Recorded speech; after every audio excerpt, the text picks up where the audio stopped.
D.A.M.N time. D.A.M.N time. Wake up, it's D.A.M.N time.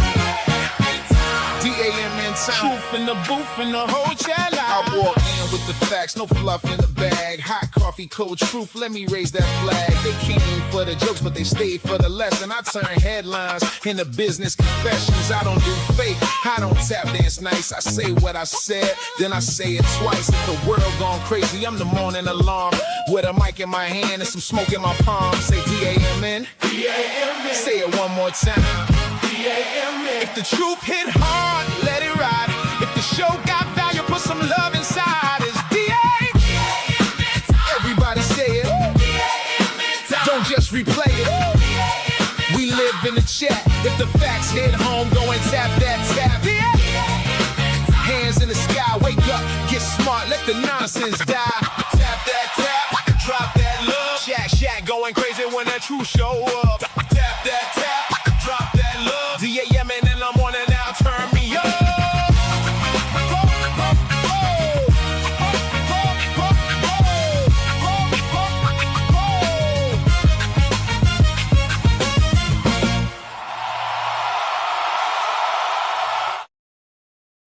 What up? What's going on with you? Welcome to D.A.M.N. Dave Anderson Morning News. I am, of course, Dave Anderson. Hope you are doing well. Yo, I see we've got a lot of things happening today. I see it's a lot of people out here with my name in their mouth. And I'm only trying to understand it. I'm trying to really understand why I'm the topic of conversation. Like I really thought we got past this, but apparently not. But let me say good morning to my people. Good morning. Good morning.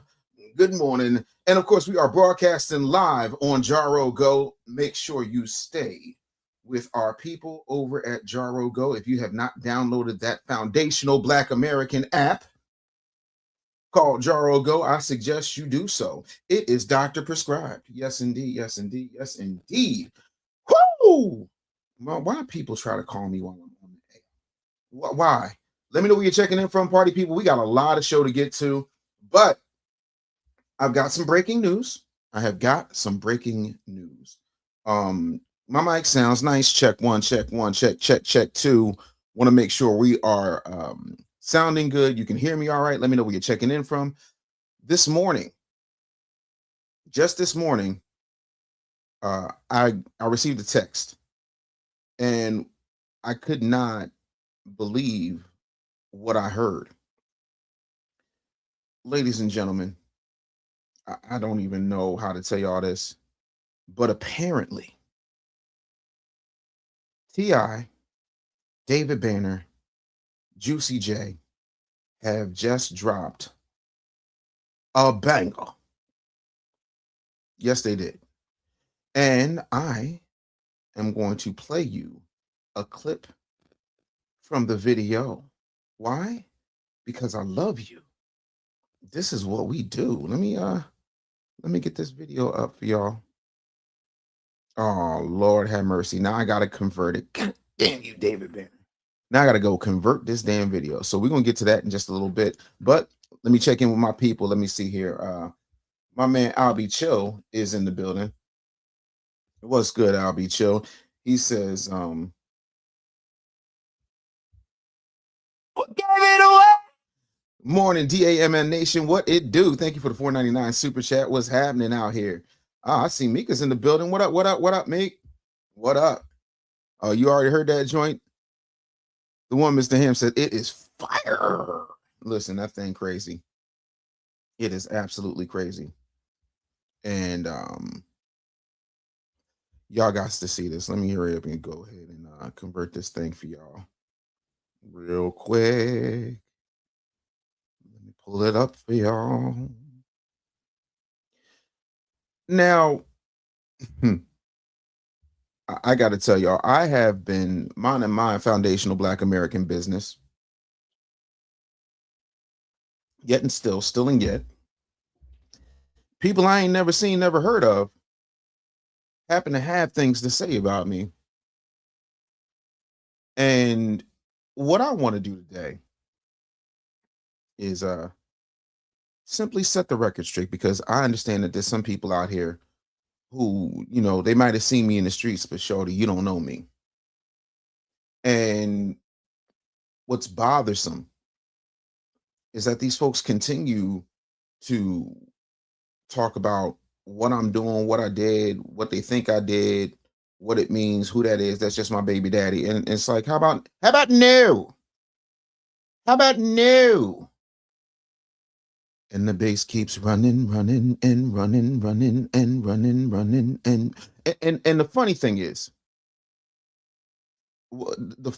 is, I be minding my black ass business. I truly do. Hold on one second. I just realized this is tied up. Hold on. Had to fix my earphones. Shout out to Tethers Dookie outside in the building. What gave it away? Let me tell y'all something. I be minding my business. And every time I turn around, somebody got something to say. Don't be a groupie. Keep it moving, shorty. You don't know me. But I definitely will be here. What up to Mikey? You better thank a YouTube member. Says, good morning, Dr. Dave and D.A.M.N family. Salute to you, family. Certified salute to my people up in here. Why won't they leave me alone? Like, you don't see me going over to people and kicking their third trough of ribs out their mouth. I'm not doing that. I'm minding my black business. I really am. Like, I'm not sitting up here going after people. Okay, cool. Did y'all hear that? Anyway, for the life of me, I don't know why people just bothering me. Like, I'll be sitting here chilling, literally chilling. But before we get to all that, let me go ahead and drop this David banner for y'all. Because if I don't do nothing else, I'm going to make sure I take care of my family. I'm going to take care of my friends before I do anything else. I got this record early this morning, and I done played it at least 20 times, but I'm going to let y'all hear. I'm gonna let y'all hear and see the video snippet. Here we go. Straight up out that mess, where a nigga pack them tools, and if we point them, we don't miss. Still something like a pimp, you just might find me with your miss. Nigga trip, big clip it, hoes 100 in that bitch. We get to running in your shit, yeah, ho. We from a city where you rap, you play sports, and you sell dope. We don't tolerate no rats, so you gon' die, you tell, ho. Big fish off in that water, something like a whale, ho. And all my niggas trying to go, and we don't want no railroad. M.I. Cricket, I, P.P.I. Self-made, D.Y.I. Ain't no lie, we treat beef like BBQ, D.O.A. Keep that fire, cut that back, R.I.P. for your side, show them boys. Boy, listen. That thing go hard right there.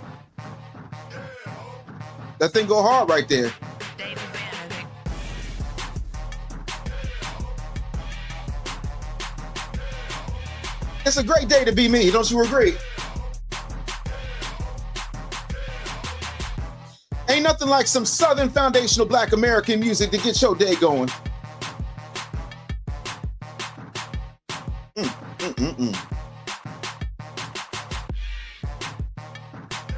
Yes. Shout out to all my foundational Black Americans up in the building. My non-foundational Black Americans. Folks with crooked leathers. Musty, dusty tethers. Slack-jawed North American big backs.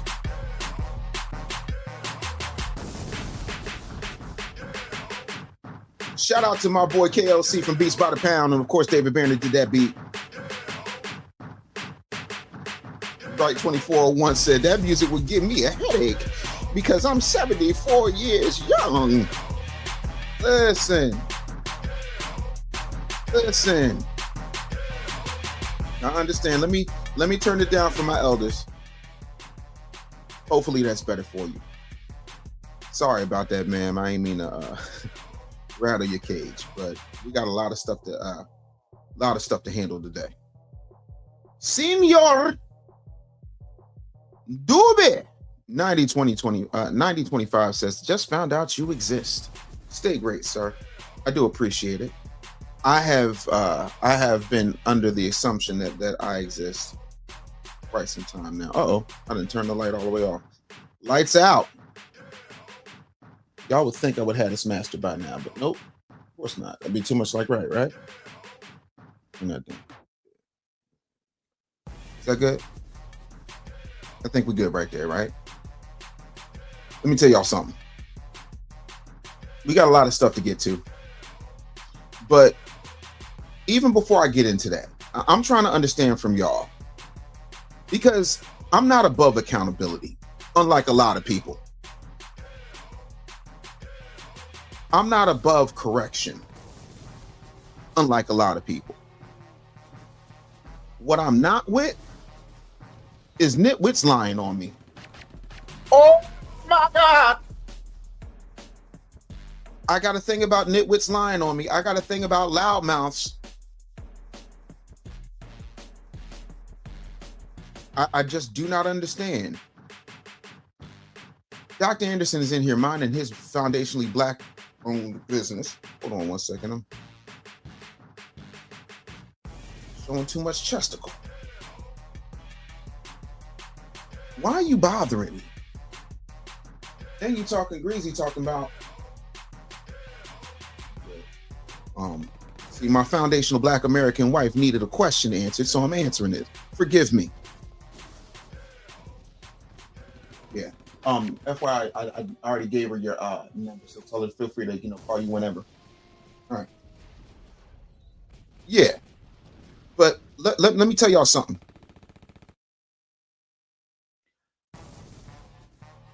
I keep telling y'all who my favorite horror movie villain is.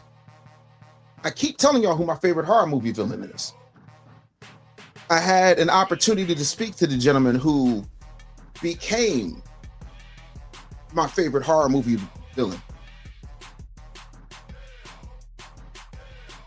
R.I.P. to the late, great Tony Todd.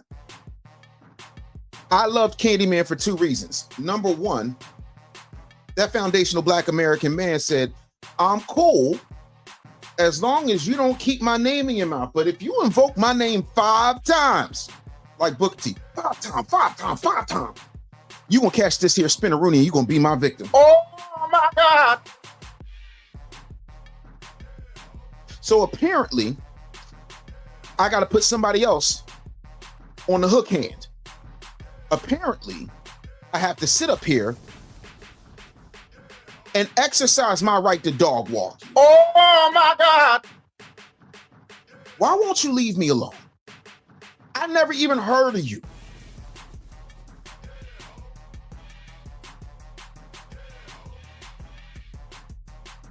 I didn't even know you existed. Who are the 5 greatest podcasters on earth for foundational black Americans?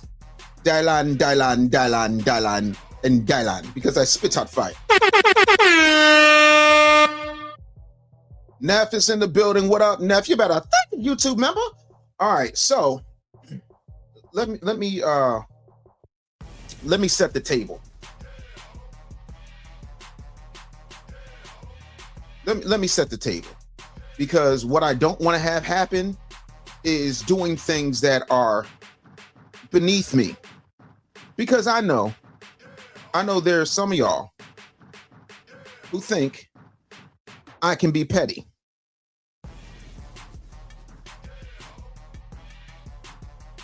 And you're not wrong. I can be petty.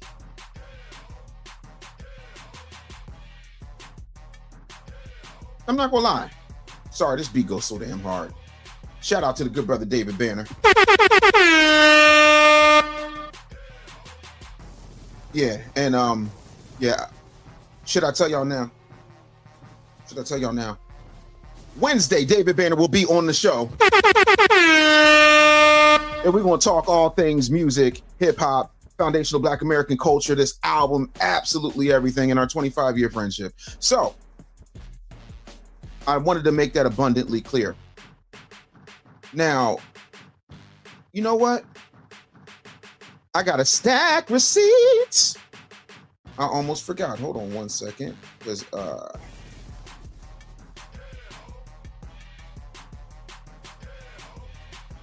got to make sure I stack my receipts out here, because sometimes people forget who I is.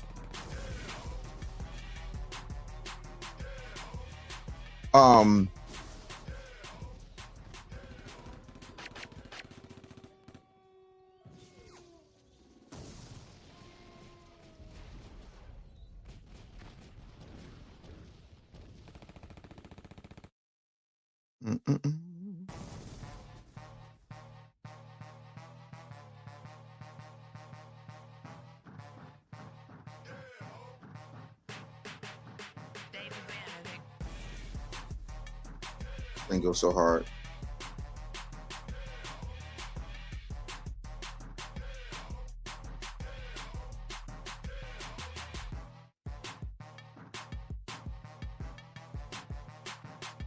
Hold tight.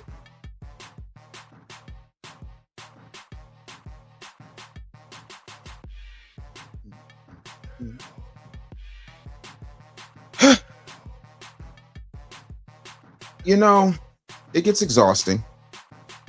But apparently, and if we're going to keep it a buck, your boy Dave Anderson has become everybody's favorite supporting character. I keep waking up to videos about me, comments about me, people explaining my motives, people explaining what I supposedly thought, people examining why I supposedly made decisions that I've explained over and over and over again. And today, to quote my good friend DJ Khaled, we've got another one. So in order to be fair, before anybody starts clutching their digital pearls or their Killmonger chains, I want to be clear, because I'm not a beta male scent mangina, nor am I a mealy mouth half-breed slack-jawed North American big bag tether. You're allowed to criticize me. You're definitely allowed to disagree with me. You're allowed to think going on Tasha K's platform would have been the dumbest media decision of my life since somebody greenlit New Coke. That's fine. If you're going to criticize me, though, something I actually said would make more sense. If you think my argument is weak, please feel free to dismantle it. If you think I got a fact wrong, correct me. If I contradict myself, roll the clip. But don't tell your audience what Dave Anderson secretly thinks when you ain't never met me. Don't tell your audience what Dave Anderson secretly wants when you don't know me. And don't tell people what a 2-hour broadcast supposedly meant when, by your own admission, you didn't even watch the whole damn broadcast. And that's where we begin today. Because I have what I'd like to call a revolutionary concept. Damn nation, if you put my name in your mouth publicly, there's a possibility that eventually I'm going to answer you. And that's just what it is. And I want y'all to understand that, you know what, even before I get there, ladies and gentlemen, I feel like y'all deserve this. I feel like the damn nation, since we dropping exclusives, since we're out here putting in work, since we are out here gathering people by their stringy ass mob head, I think today would be a good time to debut a song that I'm uploading to the Tether Doctrine folder, and it will also be the lead single on Shill Music 2.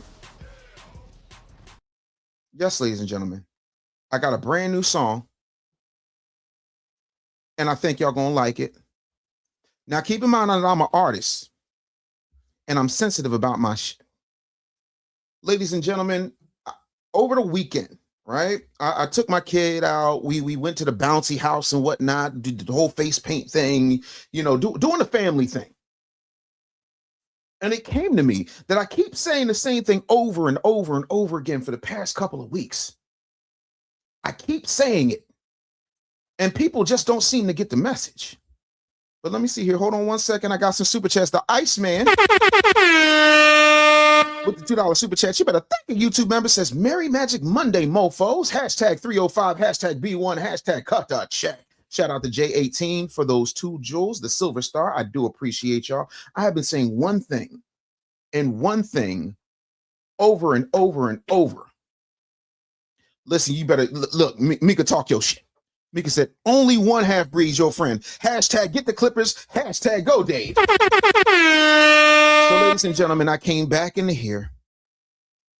I loaded up my Audacity.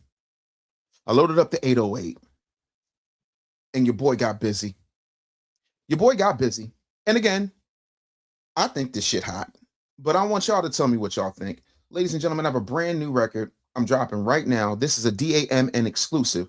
And then after we listen to the record play, right, we're going to come back and we're going to have a distinct and very serious conversation about this particular individual, right? Let me make sure I got the record queued up. No, that's let me try it again. No, that's not it. Brand new record, brand new Dave Anderson. It's called Say It to My Face. Everybody gangster with a password. Yeah. Everybody brave when the room ain't real. Say it where I can hear it. Say it to my face. Keep the same damn tone. Don't get bold online and polite on the phone. Say it to my face. If you stand on the claim, don't borrow my name just to build up your name. Say it to my face. No captions, no cape. You was 10 feet tall when the keyboard felt safe. Say it to my face. Let the whole room see if the smoke is really smoke when it's standing by me. You got a doctorate in vibes, a degree in assumption. Built the whole case with no facts and discussion. Call me a grifter, cool, show me the con. Show me who got robbed, show me what I put on. Call me fame hungry, that math don't fit. I left the bright lights when the room got sick. Could've chased cameras, chose peace instead. Now a username swears they could live in my head. You met me 4 months ago, now you know my intent. That's arrogance, dressed up like intelligence. You don't know the cause, the rooms, or the plan. You just saw one move and started grating the man. I was working for my people before hashtags could trend, before outrage had sponsors and beef had an end. Everybody got morals when the algorithm pays. Selling outrage by the ounce, then accusing me of plays. Please, I don't need clout, I need reach for the message. There's a difference, but thinking requires some leverage. Visibility ain't vanity, distribution ain't thirst. If your truth never travels, what the hell is it worth? Say it to my face. Keep the same damn tone. Don't get bold online and polite on the phone. Say it to my face. If you stand on the claim, don't borrow my name just to build up your name. Say it to my face. No captions, no cape. You was 10 feet tall when the keyboard felt safe. Say it to my face. Let the whole room see if the smoke is really smoke when it's standing by me. Internet detectives with imaginary badges, reading motives through pixels, whole theories from fragments. You sold out. So what? Point me to the sale. You got paid. Pay where? Put the check in the mail. You chasing fame, brother. Fame knew my address. I walked away from rooms y'all still trying to access. I chose substance over access, truth over applause. So don't confuse my restraint with a shortage of scars. You can question the move, I respect that debate, but inventing my motive is intellectually fake. That ain't critique, that's cosplay discernment. A horoscope with Wi-Fi and a comment for a sermon. I said yes to the room, everybody called it trap. Took the arrows in public, never once double back. Then they pulled the plug, now the timeline looks strange. Funny how the loudest judges got real quiet with change. I don't need home court just to stand on belief. If the argument is solid, it survived disbelief. If support means control, keep the love off my neck. I owe you honesty, not obedience a day. No fake courage, no rented outrage, no biography written by strangers. You said it, stand in it. Yeah. I'm not your puppet, mascot, mirror, or mule. Not your digital employee because you click subscribe to. FBA is my lineage, not my programming sheet. I can teach about the bloodline and still out in the street. I can talk money, culture, politics, pain, and laugh about cartoons and come right back again. I don't punch down, I punch holes in the premise. Every bar got a receipt, every line got a witness. You got feelings in the thread, I got decades of motion. You got 7 likes and suddenly master my devotion. That's cute, but applause never built what discipline did. And a stranger can't erase what I already lived. So keep that same thunder when the screen disappears. Same chest, same smoke, same volume in here. Don't shrink when the avatar can't stand in your place. If you meant every word, come say it to my face.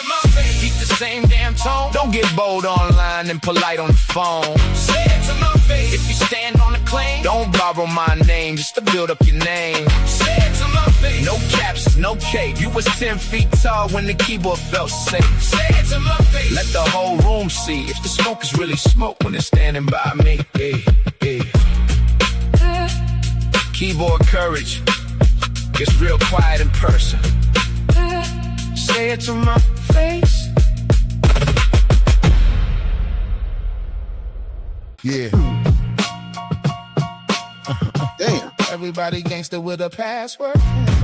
Yeah. Everybody brave when the room ain't I'm so real. evil. Everybody gangster with a password. Say it to my face. Yeah, that is the Dave Anderson premiere. Say it to my face. please do not hide your bingo wings behind your keyboard and in your little safe space and start talking. Because like I've said before, bitch, I'm him. I'm really him. I promise you. I don't have time for this. Now that we've gotten all of that up out the way, right? Before I start running this down, okay? Let me tell you what I'm not going to do. What I'm not going to do is insult this woman's appearance. I wouldn't do that. I'm not going to speculate about her family because I don't know them. I'm not going to send my audience after her. I'm not going to call her names. The racism that you're experiencing and the struggle to make ends meet actually means the diet don't work for you the same. Now, for those of you who know, and Mika can back me up on this, sometimes my roadcaster be tripping, so I apologize for that. So, you know, we got to chill. Oh my God. Because I don't need none of that. What we're going to do is deal with the argument, and I want to introduce a little device we may start using around here on a regular basis. And it's real simple. Matter of fact, let's go to the Summer Jam screen, shall we? I think this is it. Yeah. So it's very simple, right? This is how we get down every time. We're going to deal with what was claimed. We're going to deal with what is factual and what is opinion, what evidence we have to support it, and what did I actually say or do. That's how we're going to get down, right? So we're going to break this down in the three things right here, right? What you know, what you think, and what you assume. I think that that's fair enough. Won't you agree? I think that's fair enough. Oh, shout out to these daggone super chats coming in. All right, got that. Shout out to TZ. You better thank the YouTube member. Been here for 4 months. Damn. What a difference 4 months. That means, you know, on average, I'm gaining about 10,000 subscribers per month. If you have not subscribed yet, go ahead and hit that subscribe button. I got time today. Got my oat milk latte on deck. I'll be chill, says Slapper. Thank you for the $1.99 super chat. I'm going to put that up on JaroGo a little bit later on today. If you haven't downloaded JaroGo, make sure y'all do. They are the title sponsor of D.A.M.N, foundationally Black owned and operated. TZ said, yeah, straight slapper, hashtag B1. Thank you, Dexter Robinson, for the 102 jewels. King Quotes Flow says, another foundational banger. That's all I drop. And if y'all want to see me perform live, I will be this November at the Peachtree Village International Film Festival, taking the stage at the Creator Fest Pavilion, which is going to be absolutely insane. So if you are a creator or you know a creator, please tag them, tell them to download JaroGo, and then shoot me an email, dave@businessbullyshow.com, because we're looking for creators not only to perform, vendors, people who are influencers, all of my foundational Black American people with all of their greatness, because the Peachtree Village International Film Festival is going to be absolutely phenomenal. And on top of that, we are going to be able to network and connect and really be in a real place. It is taking place in November in the ATLANTAGA. That's what I stay. So shout out to everybody there. So them's the rules. Let me keep it going. Dexter Robinson says, say in my face with a bitch I'm him remix. We need that. I'm actually working on a bitch I'm him remix with a very special feature, and it's not who you think it is. And I'm hoping we're going to be able to shoot a video for it real soon. And when y'all see it, y'all going to lose your shit. Shout out to Big J773, said that was dope. You actually got real bars. Salute. Oh, no, listen. I've been that. Even when I was fat, they say I flow like LL. I'm built just like Biggie, but see, I'm working out now. I'm trying to run it like Diddy. Catch my breath. I'm jogging hard in the city, no matter what. Listen, bro. I got bars. I've been had bars. Listen, you can put them up. Put them up. It's very few people lyrically who can rap with me. Respectfully. Shout out to Omnipotent with the Uncle Alert. Appreciate that. It's an Uncle Alert. The Black Man Called Preston with the Laughing Disco. Anton Hills, high five with 100 joules. Appreciate you. Thank you for the gold coin, Byron Floyd. I got an uncle named Byron. Gotta check on him. You just reminded me. Albie Chill said, I will be there as host and Dave's bodyguard. Not that I need a bodyguard, but again, liabilities. I don't need y'all suing me. So if you try to assault me, Albie Chill's gonna kick your throat in. Oh my God. That's just what that is. So 250 joules, laughing disco GLH 9094. I appreciate you. Disco Kryptonite said lanterns. Morning, guys. Listen. Somebody somewhere drop one of Clue's bombs for lanterns. Oh my God. I'm sorry, that wasn't loud enough. Let me hold on. It went crazy. And my plan was to talk about lanterns, but the problem is I went to bed and people was talking about me, and I woke up and now I got to give people that work. You know what I'm saying? Neff, if you in the building, you should have your access. Philly Jones said, damn, Dr. Dave. Oh, please don't get it twisted. Like me can say, I'm a PhD. But aside from that, listen, I do these bars. Yeah, I mean, Dave Manson, serial killer. You know what? I am going to kill. You know, they have Ghost Protein Cinnamon Toast Crunch. Phenomenal for the macros, y'all. Gray Moose Obsidian is the only Dallas Cowboys fan I allow to see comments up on my stage. Shout out to you, fam. I really appreciate y'all. Thank you, Lonely Therapy, saying the song is fire. Grand Rising, I see you. Always bet on black. Now, I got to do this. So apparently this woman, Michi X, had some things to say about me. And my whole thing is, when we break this down, right, we're talking about three very separate categories, right? So something you know requires evidence. Something you think is your interpretation. Something you assume is filling in missing information with your own imagination.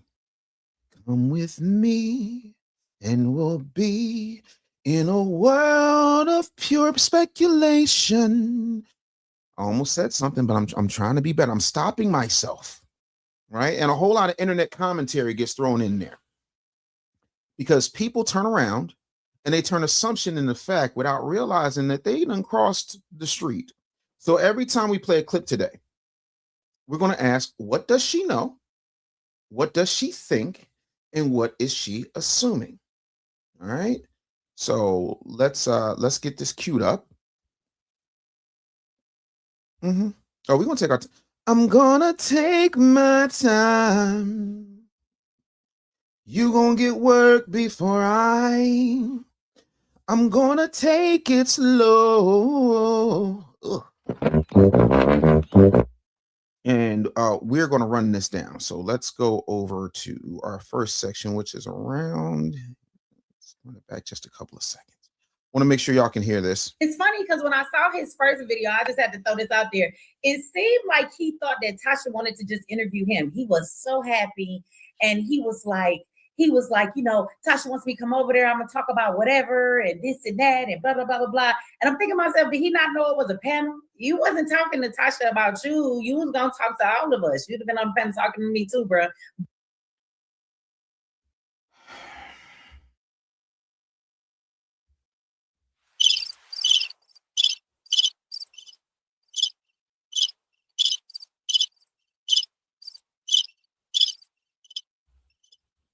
All of a sudden, I want to drop a Biggie record so bad. Baby. Oh. King of Quotes Flow.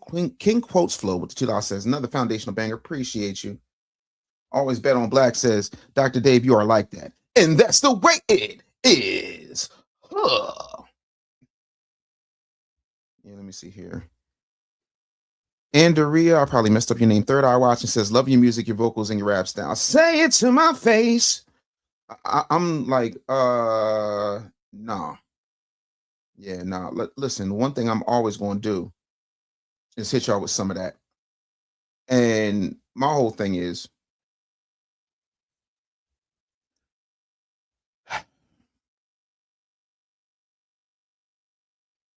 I love it when people quote my lyrics to me. You was 10 feet tall when that keyboard felt safe. Say it to my face. Let me go back.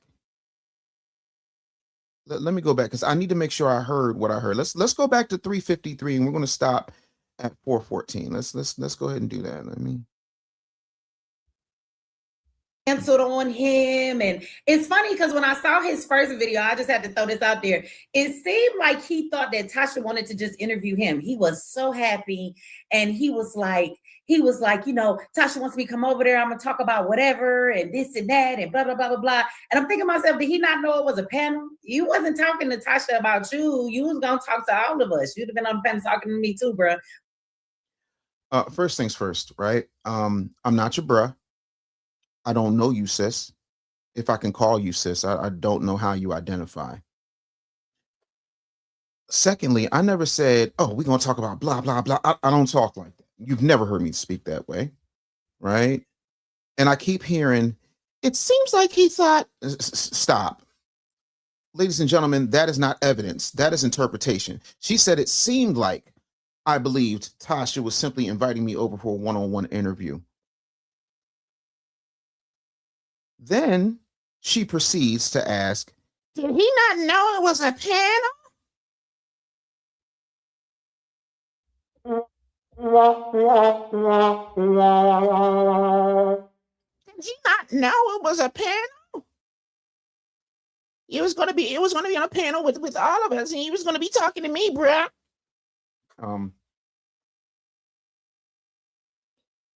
I'm taking my time not to annoy anybody, but to make sure it is abundantly clear that this is stupid. First, here's my question, and you guys are going to act as the jury. My first question is, what evidence establishes that I misunderstood the format? You have to show me that, because let me run it down for you, because you're new around here, boo boo cakes. Let's see. DJ Clue, Charlemagne, Wendy Williams, Ricky Smiley, Tom Joyner, Wendy Williams, Les Brown.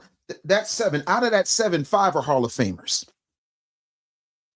I do formats.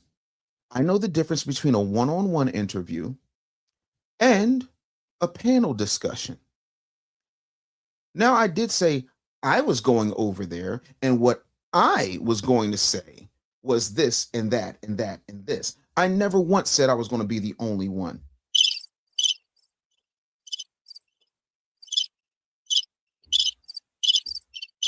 I get really tired of people talking greasy. When you don't know me, you've never had a conversation, but yet and still somehow my name winds up in your mealy mouth. Why? Because if you got a clip where I said, man, I can't wait for this private one-on-one interview with Tasha Gay, play it. You got an email where I say, wait, there are other people coming? Please show it. But it seemed like tells us something about your perception ability. It tells us nothing about my actual knowledge. And this is the pattern I've been dealing with all damn week. People are debating what they imagine Dave said, what they imagine Dave thought, instead of what Dave actually said. You can't cross-examine my imagination. It's a pet peeve of mine. I tell people all the time, focus on what I said, not what you think I meant. If this was a court of law, you could in no way, shape, or form get off with, it seemed like, because then my team would object and they would cite speculation and it would be sustained and they would make the jury strike your nonsense, mealy mouth slap. They would strike your entire critique from the record. You don't have access to my imagination. Critique my words, critique my actions, but if your argument depends on guessing what I secretly believed, you don't have evidence. You don't. And apparently, this is weird because you have a screenplay and apparently I'm starring in it without seeing the script. Let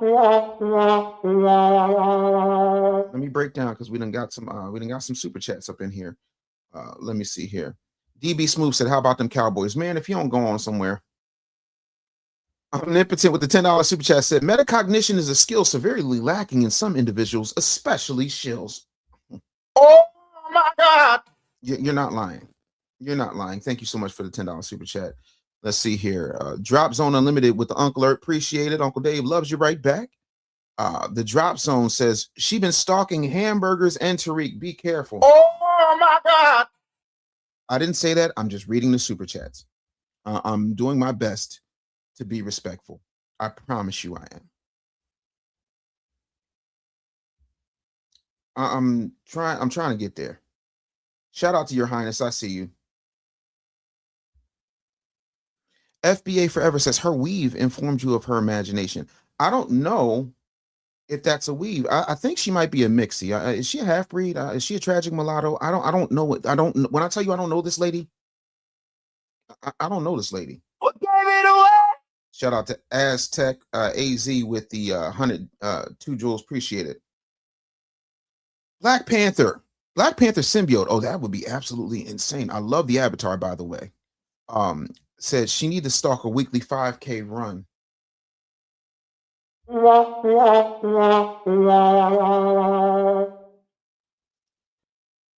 Dina Nicole says, yes, she's a mixed race lady.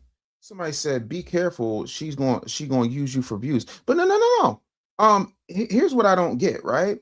See, I don't know if you can see it behind. Let me put myself down and put her up. If you look behind her curls, right here, if you look behind the curls on what would be her left shoulder on the right side of your screen, not where that hustle is or the skulls of her previous victims, she's got a YouTube plaque, which means she's further ahead than me. So my question is, to quote Robert Benford Brown, why you want to talk about me? You done won, boo boo cakes.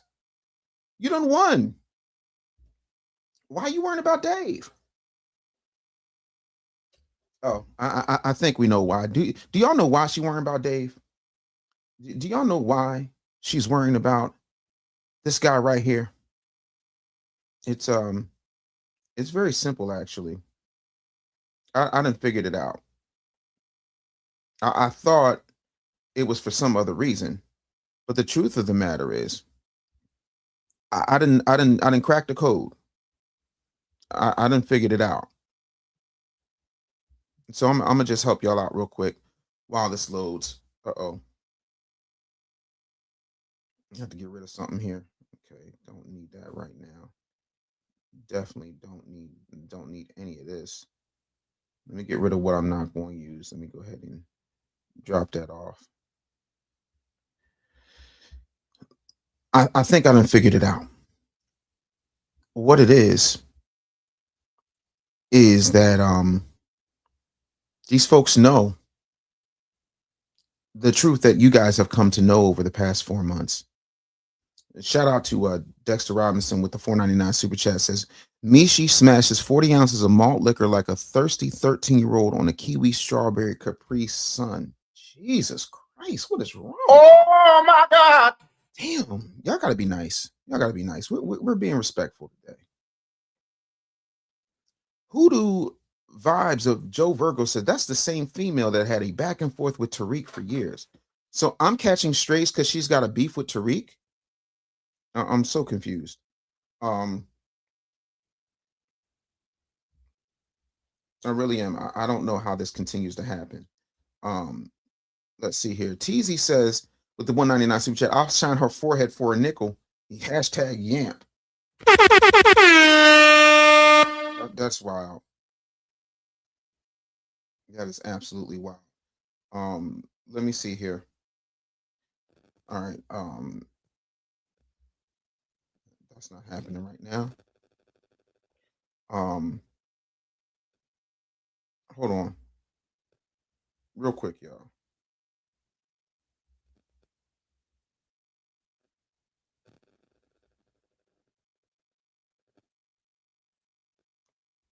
I put my phone on do not disturb. These people are blowing me up. I'm working. You know, I ain't got no job, but this is it. Let me see here. IJA Mars says, song is fire. I had to go and listen 3 times. Need an EP. The EP is in the Tether Doctrine. All you got to do is get the Tether Doctrine. You won't get everything. Matter of fact, I might just upload Chill Music 2, and the Foundation Bounce record for my VIPs. If you get the VIP situation, and y'all can get that on the low, especially if you've got like Klarna or Afterpay, y'all can go ahead and grab the Tether Doctrine. But yeah, I didn't figure out why, excuse me, this person has my name in her mouth, and it's this. Let me talk heavy for a second. Not bitter, better, not wounded, crowned. Ain't no revenge story. This is what happens when the receipt starts rapping.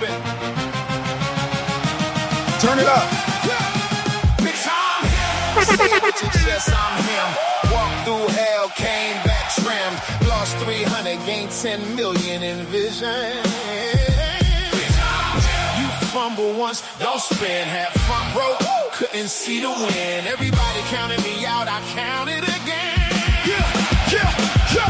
I was heavy with the weight, with the soul stayed light. Had a war in my mirror every cold late night. They saw pounds, I saw power getting built in the dark.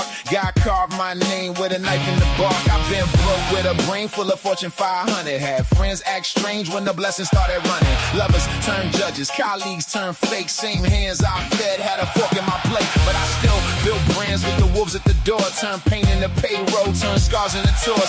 Took no from a room full of people who rent. Then went home and built what they couldn't invent. I ain't asked for permission, I ain't begged for a crown. I was 10 toes deep while they watered me down. Now the same ones whispering, how did he win? I look dead in the camera like, bitch, you had me, you lost me, you doubted, it cost thee.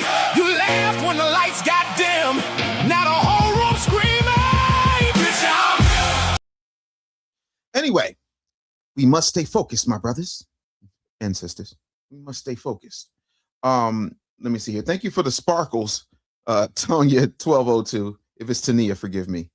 Let me see here. A child of God 9124 says, a lot of people know Michi. She's cool. Does a lot of real work in the community. Well, that's good. I could tell she was making a mistake by bringing you up. Tasha K used her. She'll figure it out. But my whole thing is, if you're doing work in the community, why you got time to talk about me? Like, I never talked about you. I don't even know you. Like, why are you so concerned with what I say or what I do? It's weird to me. I find it weird. What she knows is I agreed to participate, right? What she thinks is I was excited about the opportunity. What she assumes is I didn't understand the format. Those are not interchangeable. And here's something else. Of course, I was willing to go. That was the entire point. People kept telling me, she controls the room. And she controls the questions. She controls the panel. Okay. And if my argument requires me to control every microphone in the building before I can defend it, I don't have much confidence in my own argument. I was willing to go in the room. Period, point blank. So, uh-oh. Looks like we got a big super chat over here. Keith Core 6254 with the $20 super chat said, Michi has had a problem with Tariq before FBA was created, and she blames him for the fall of ADOS. How can something fall? I have this concept, and maybe because, you know, I've been busy working on a few things. I've been busy writing a few books. Maybe I missed it, but I remember when Jay-Z put out Death of Auto-Tune, right? And everybody said, oh, it's over for T-Pain. You know what I mean? Usher said he couldn't sing and, you know, he ruined music and so on and so forth. Next thing you know, T-Pain said, it's 5 o'clock in the morning. Conversation got boring. So I walk up to your bedroom.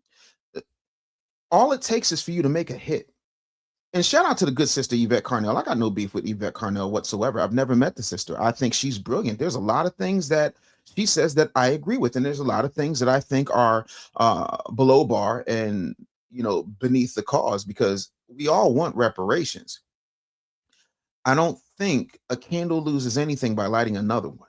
I also don't think it is called for to go calling somebody a pimp and all that other stuff. But Tariq is a grown ass man. Hell, Tariq growner than me. I don't think you get anywhere with disrespect. I don't. I also don't think you get anywhere with assumptions, right? So we're gonna keep this moving. Let's go to the next part of this, because we're gonna go to this clip where she begins to say, I made a 2-hour video about Tasha K. Let's go. But when she canceled on him, she sent him an email. This man made a whole motherfucking 2-hour video Language about Tasha canceling on him. Now, that is in my title because I know that you guys were looking to have the video, but we're not finna spend this whole video talking about Tasha. But he was like, I come with receipts. He was so excited. Yes, he was. Somebody in the chat said he was excited as fuck. Okay. So anyway, it seemed like he was really perturbed that he wasn't going to be on there now. But he pulled up the email and he was like, this is what.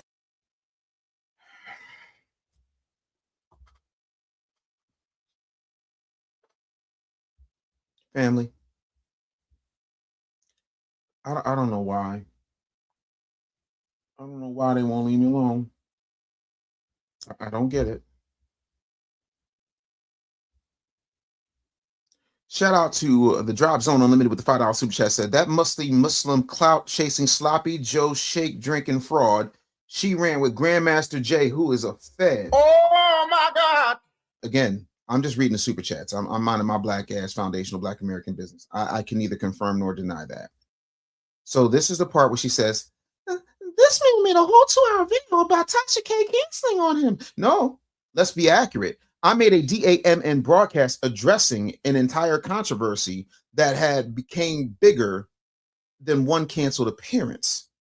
We discussed people calling me a sellout, people calling me a grifter, people accusing me of clout chasing, people questioning whether or not I was serious about foundational Black Americans, people making AI memes, other creators discussing my name, audience capture, boycott versus dialogue, media strategy, and yes, the cancellation. Now, if you only watch portions of the broadcast, I can understand how you might think the whole thing was about Tasha K, but no. That misunderstanding becomes your responsibility when you start telling your audience what the full broadcast was about. Now, this matters because summarizing 2 hours based on fragments is an analysis. It's exploitation. And sometimes exploitation can be wrong. And that's why context matters. Now, again, I don't know where these people get off, but this is why sometimes it's the best thing you can do is to be silent. Little Sunny 81 with the $10 super chat says, DD, aka Dr. Dave, I think Van Lathan did a good job articulating perspectives involving foundational Black Americans. Not saying you wouldn't have done better, but how well do you think he did? I think Van did great. I think Van is a good guy. He grinds me up for being conservative because he thinks conservative equals MAGA. But we're going to have a conversation Friday night. Van is going to be on the show. We're going to be talking everything from his appearance on 154, but primarily we're going to be talking about this whole Avengers versus X-Men type situation. We're going to talk about the casting. And we're going to get to that today too. Like, I'm not going to spend the entire show grinding up a light skin. I got things to do, but I do want to address this bit by bit. So let's keep rolling. We got another. Oh, wait 1 second. $5 super chat from FBA Forever says, I don't care what this lady did. It doesn't outweigh the BS she's engaged in and doing currently. Oh my God. Right. I get it. But what you're not going to do is sit up here and disrespect me. You're not. It's just not something I'm about. Respectfully. I just don't like it when people disrespect me, misconstrue me, and then utilize me. You know, oh, well, I put it in the thing because I know that this show will want it. So basically, you just admitted, based on what you said, that you were using me for clicks because you're not going to spend the whole show talking about me. But yet and still, you can't understand the concept of me addressing one thing and then a myriad of other things because you, by your own admission, didn't want. Never mind. Let me just go ahead and go to the next section, which is right around here. Keep it going.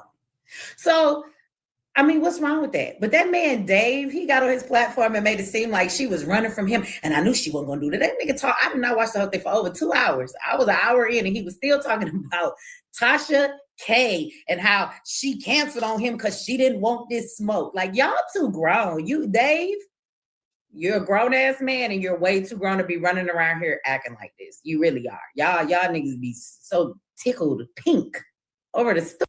First of all, if anybody's pink here, Gave it away. if anybody is pink in this conversation, respectfully, because last I checked, I was at least a medium milk chocolate brown. If anybody is pink, please don't come around talking about that you love me, because that love shit just ain't for me. I don't want to hear that you adore me. It's not me. Hold on. Let's break the screen up. Who pink? Who pink around here? I'm so cute. Craft Geek, what's up, sis? You better think a YouTube member said that is a loud masculine hyena. Oh my God. The Arlethea Garcia Guzman says she says her father is Polish. Oh, Mika, these your people.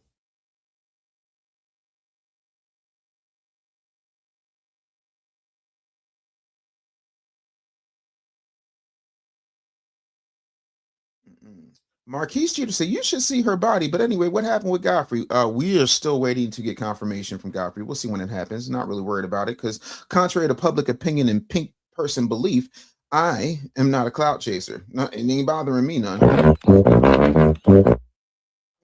FBA Forever says she's trying to farm engagement like the op that she is. My goodness, you guys. Oh my God.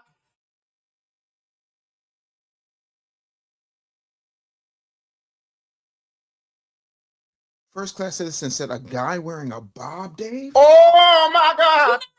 You're not. No, we're not doing that.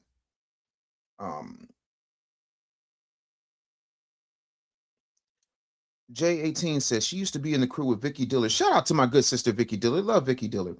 And Dr. what's his name with the T? Oh, you talking about Dr. Boyce? Oh, so she was in that Fly Nubian Queen situation. Okay. All right, cool. Your Highness B1 says you a factor, bro, and she know. Thank you, B1. Appreciate you. Like a lot of this, I'm trying to understand in real time because I have things. They the twos and we the ones. So yeah, like it's just really weird to me. So there it is. This is a clip because listen to what happened. First, that man Dave got on his platform and made it seem like she was running from him. Then almost immediately, I did not watch the whole thing. Oh my God. Ma'am, you just told your audience what my 2-hour broadcast was about. You told them that my 2-hour broadcast supposedly made it seem like, then you admitted you didn't watch the whole broadcast. That's the entire problem. Let me talk to you on PowerPoint. That's the entire problem wrapped up in one clip. You formed a conclusion about the totality of something you acknowledge you didn't even completely consume. That doesn't mean you're forbidden from commenting. It means the confidence level of your conclusion should match the amount of evidence you actually reviewed. You don't get to summarize the book after admitting you stopped reading halfway through. And the irony is almost perfect. You're criticizing Dave Anderson for commentary while making commentary about Dave Anderson. Oh my God. That you didn't even watch. This is like Inception. This is commentary Inception. Christopher Nolan could not write this. And let's deal with another piece. I did not say Tasha K is terrified of Dr. Dave Anderson. I did not say Tasha K ran away from me personally. I repeatedly explained the facts and I said, yes, I remained willing. Their team canceled. I showed what I had been told and I distinguished the facts from whatever interpretation people wanted to make afterwards. So if you heard something different, play the actual clip. Don't paraphrase my motives. Play me. That's why I keep saying, don't psychoanalyze me. Analyze the argument. Now we're going to get big back. I mean, we're going to get back to this because you know the whole "you're a grown ass man" thing needs to be addressed. So let's go ahead. And how she canceled on him because she didn't want this smoke. Like, y'all too grown. You, Dave, you're a grown ass man and you're way too grown to be running around here acting like this. You really are. Y'all niggas be so tickled pink over the stupidest stuff. Calm down.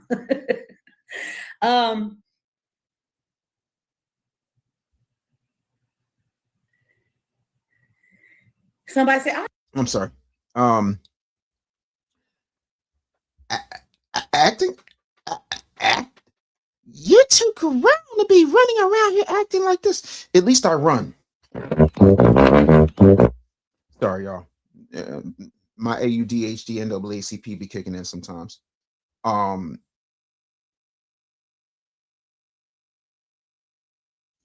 trying to understand. I'm really trying to understand. You're a grown ass man and you're way too grown to be running around here acting like what?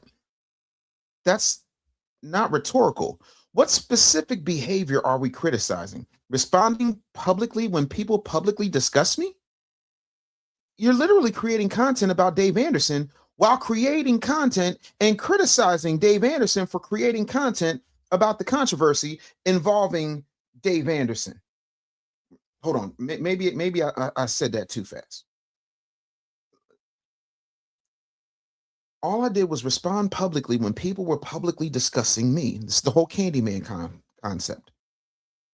You are literally in real time on your live late night on a Sunday while I'm watching Green Lantern,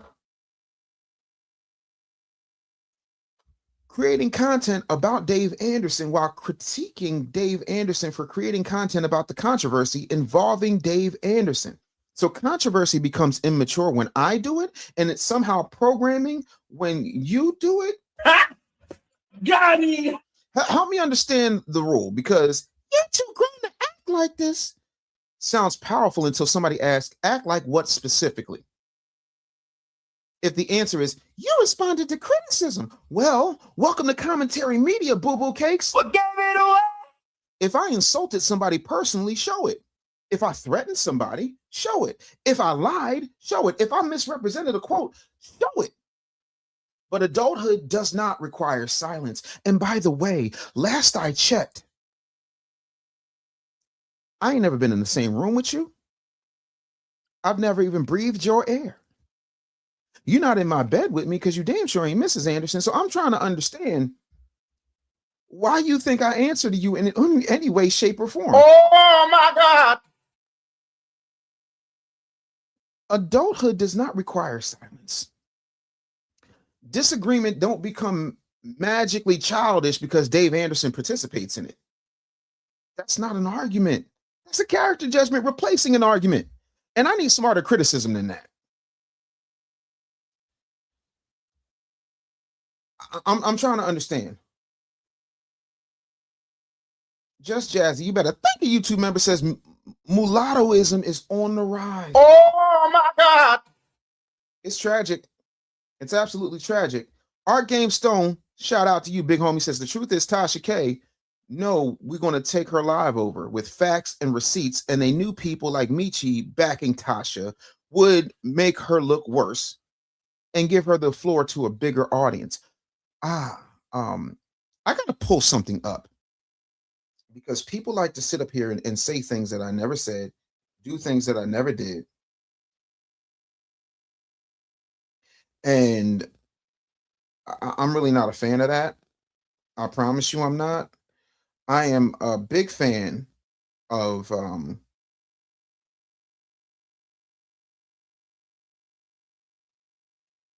facts. And you don't even have to like the facts. You just have to deal with the facts are what they are.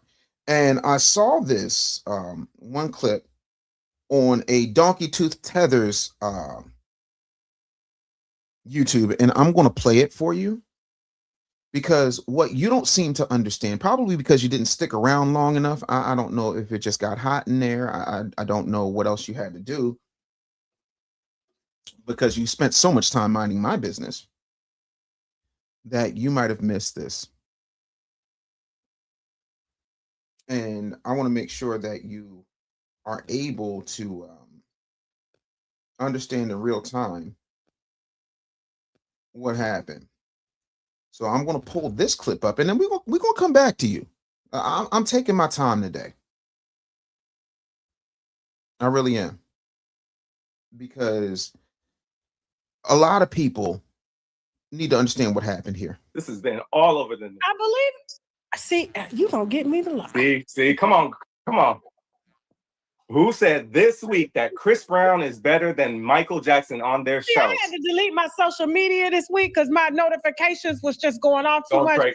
You know, I said something that pissed off the community, and I said, "What the hell with it? They'll get over it in 3 days." Stop right there. Did you hear that? Tell the DJ turn it up. Tell the DJ bring it back.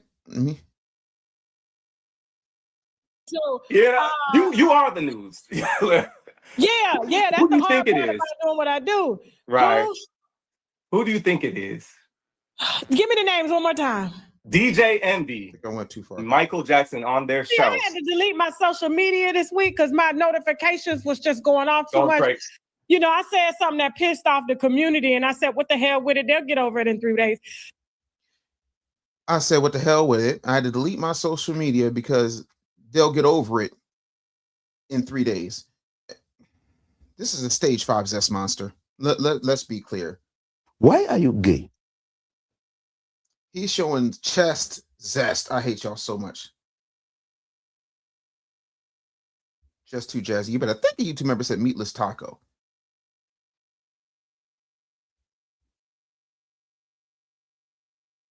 They'll get over in 3 days. Should be more than enough reason to stand on business with Tasha K. Lincoln Ward. I could not agree more. And this is the thing. The reason she canceled, and I said this, had you stuck around long enough, but I mean, I figured you'd be able to stay in one spot, you know, for an extended period of time. I mean, most sedentary people do. What gave it away? But my whole thing is, what are we doing? He said, nigga got a tattoo of an open Trojan condom on his chest. I can't with y'all. Stop it. I need y'all to understand something here. She said they'll get over it in 3 days. The reason she did not want to have that conversation, not just with me, but with the entire panel, because I need to be clear that I understood it was a panel. Oh my God. Jesus Christ. Is because she just wants it to die down.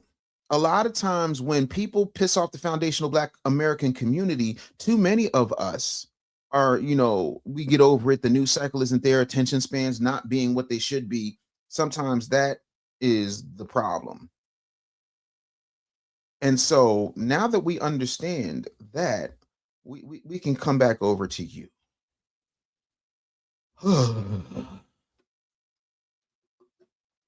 And as we keep this going, let's see. Let's fast forward quite a bit because she had something to say around. Let's go. Let's see where this is. Hold on.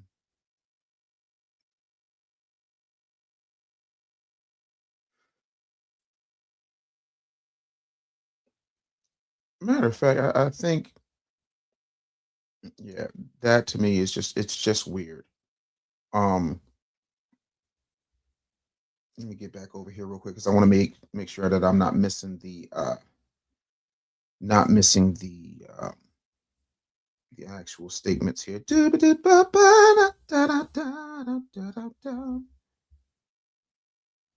this back up. Give me 1 second, y'all.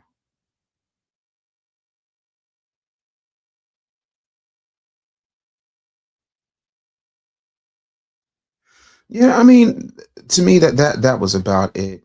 I don't need to keep her on my screen. She spent way too much time on my screen. Craft Geek says Tasha needs that FBA money for a successful comedy tour. Oh, I can't wait to see her. I can't wait to see it. As a stand-up comedian myself, I enjoy going to comedy shows. Oh, I do. I'm gonna sit front row. I'm gonna sit front row.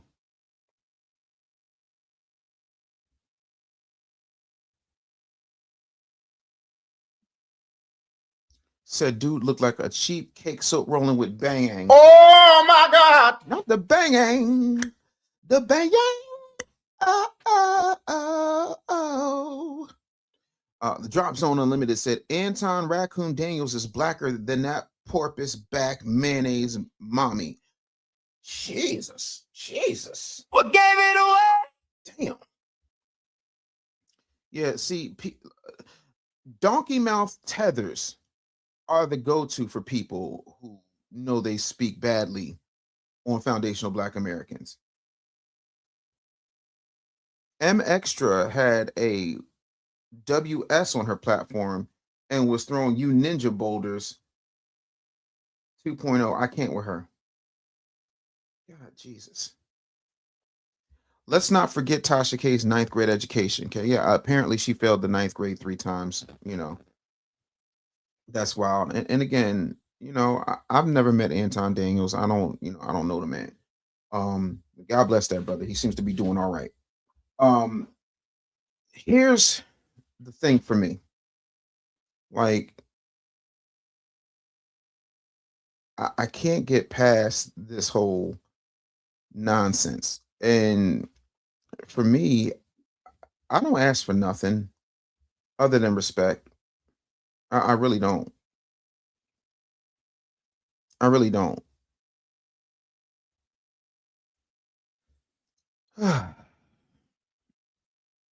So let's widen this out because the entire controversy has created one phrase that apparently pays rent in everybody's mouth: clout chasing. I need somebody to explain the chronology, right? I was in entertainment from the time I was 9 years old. I worked in broadcasting. I worked around major media personalities. I had plenty of access to rooms that people spend their entire lives trying to enter. And then I left. 15 years. 15 years ago. So if fame was the objective, please explain this strategy. Get access, leave access, wait 15 years, earn a doctorate, write 24 books, teach, build businesses, then suddenly decide, you know what I need to complete my master plan? Tasha K. Oh my God. Come on. I never needed Tasha K to earn my doctorate. I didn't need her to become a professor. I didn't need Tasha K to write books. I didn't need Tasha K to know Tariq. So I'm trying to understand when did this become a thing? So if you got this claim in your mouth that Dave secretly wants fame, show evidence of the motive. Otherwise, what you have is astrology with somebody else's resume. And remember this: visibility ain't vanity. Distribution isn't desperation. And wanting your ideas to reach more people doesn't mean you need strangers to validate your opinions or your existence. Coke runs ads. Nobody says Coke has self-esteem issues. I'm sorry. Now, here's where it gets interesting for me. All right.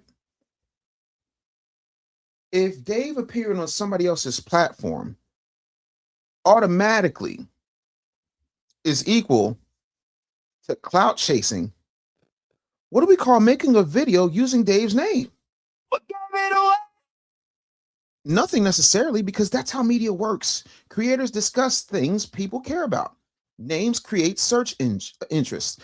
Topics create traffic. Platforms monetize attention. That's not inherently immoral. And that's exactly my point. You can't participate in the attention economy and then treat participation in the attention economy as evidence of somebody else's corruption. I'm gonna need somebody to make that make sense for me. Because from where I sit, this is a deluxe triple size nothing burger with extra cheese. Because it don't make any sense to me.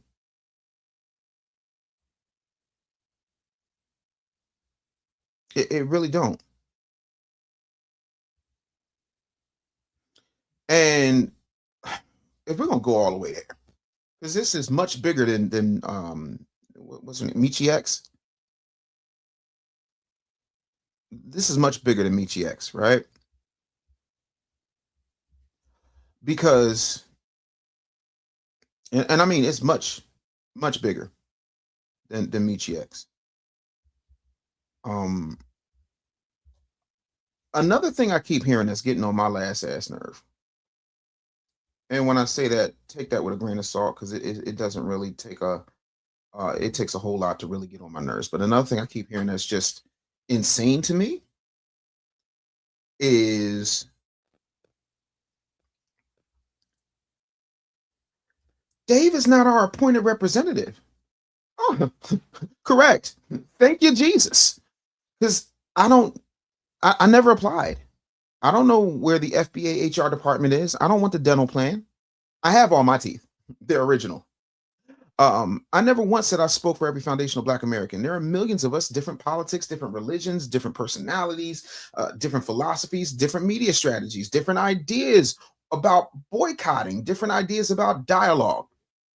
I speak as a foundational Black American because I am a foundational Black American. I don't claim to speak for every foundational Black American. Those are completely different things. And I need people to understand that in a real sense.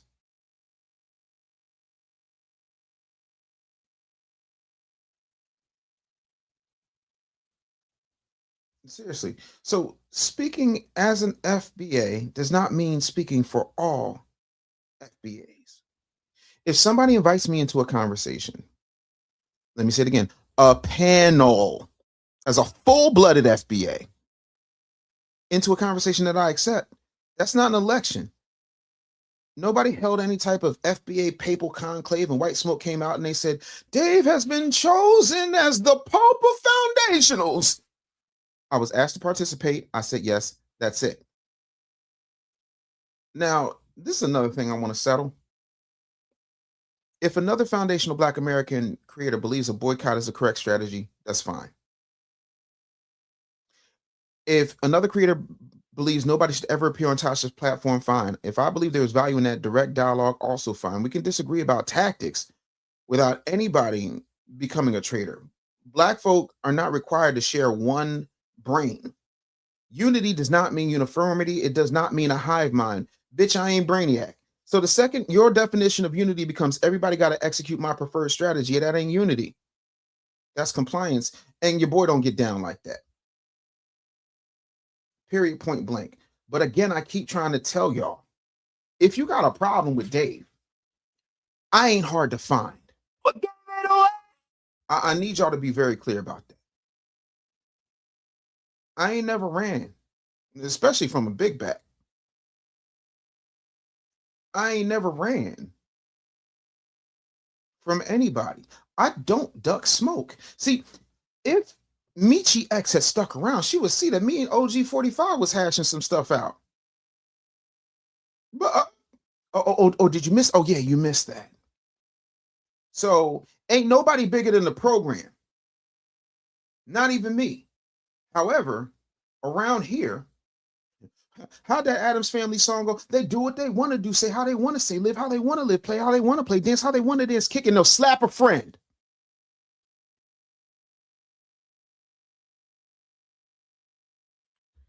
Mika, she says she don't run either. Mika, stop that. Stop that. Dexter says she runs her mouth. Listen, y'all got to be respectful in these comments. I did not say that. Amy Glee Hayes. Oh, Aim Eagle Hayes. Jesus, help me, Jesus. We white supremacists because we want people to stop saying the N-word. They can't be that dumb. Keep trying to tell people FBA is a lineage, not a group. Child of God says, if you and Michi talked offline, you all would end up being cool. I'm sure of it. She's good people. She's a writer for real. Then why is she disrespecting me? I never did nothing to this lady. Why is she talking about me? I've never said a word about this woman. I didn't even know who this woman was until I kept getting bombarded with this video with my name in her mouth. So why in the world do I need to talk to her online, offline, when she was talking about me online? If she wanted to have a conversation, I ain't hard to find. I'm here every day, Monday through Friday, 10 to noon, doing my thing. If you got that much to say, why don't you come on? Come on up here. But the truth of the matter is, you didn't want to come up here. You don't want to come up here. What you wanted to do was talk greasy and think that that was going to happen, and then say, "And you can tell him I said it." Ooh, ooh! Stop that! You got to be kidding me.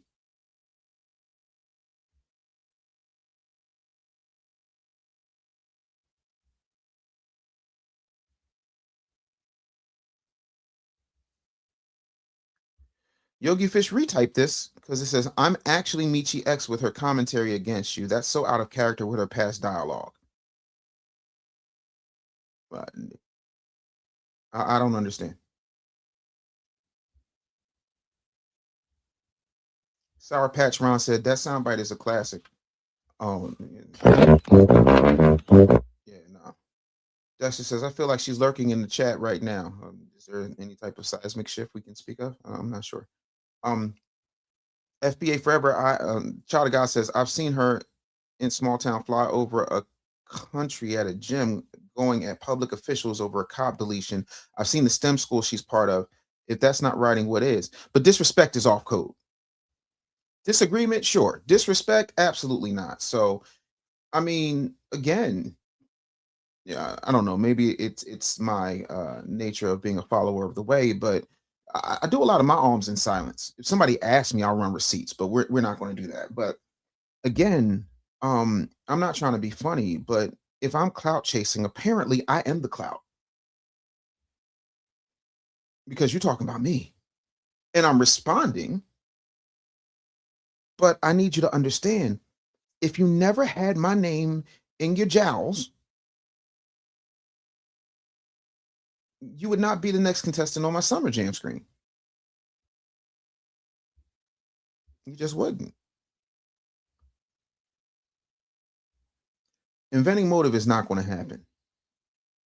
Again, that's all we're talking about here. That's it right there. So let me just run down the chronology real quick. I was invited. I said yes. I remained willing. Their team canceled. I addressed the facts. That is it.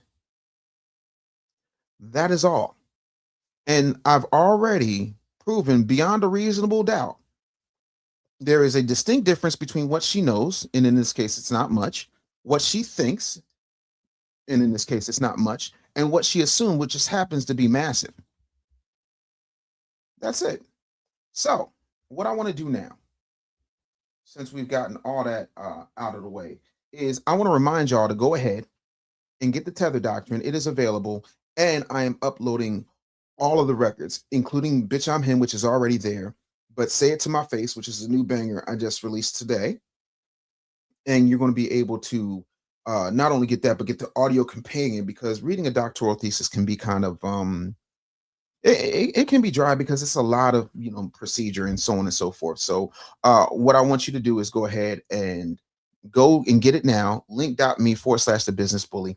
And if you get it during the broadcast and say done, I'm going to send you something special. So make sure you let me know in the comments when you go and you get it. If you get it today only, I'm going to send you something special that is not ever going in the Tether Doctrine. So hopefully you'll be on board with that. In the meantime, in between time, oh, Yogi Fish says, I was actually surprised at Michi X. Listen, wait, what?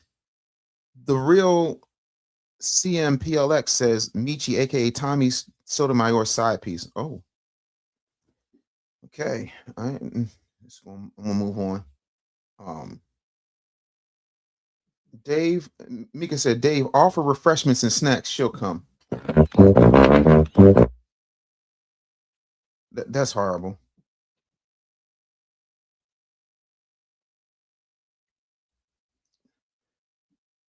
I hate you so much. Art Game Stone said, Takasha 304 ducking and not ready for BTA. Listen, whether she is or whether she isn't, you heard with her own mouth say they'll get over it in 3 days. So the strategy is not to continue the conversation by acknowledging that you did something wrong, that you gave a backhanded apology, that you were absolutely disrespectful. But I also think that there's something we're not talking about here. And that is, unfortunately, how vaginal Americans will work against their own interest in order to keep something from getting out of hand. And you was just going to use Tasha. Da, da, da, da, da. What were you going to do, light skin? What were you going to do? Deep says she's hating because she wasn't selected for Hidden Colors. And again, I can't speculate on that. You know, but my whole thing is, please leave me alone. You know, you dub, right? I need to get that as a sound effect. I really do. Shout out to Your Highness. I love the flag, man. Yeah. That's said I'm going to listen to the audiobook with my teenager today. That's what's up. 99% of Pan Africans are ops. I don't know if I can go that far with you.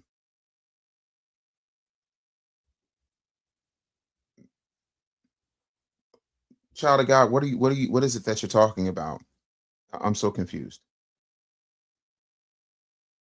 FU2, you better thank the YouTube member says, how can she have any issue with Dave when Tosh compared foundational Black Americans to the KKK?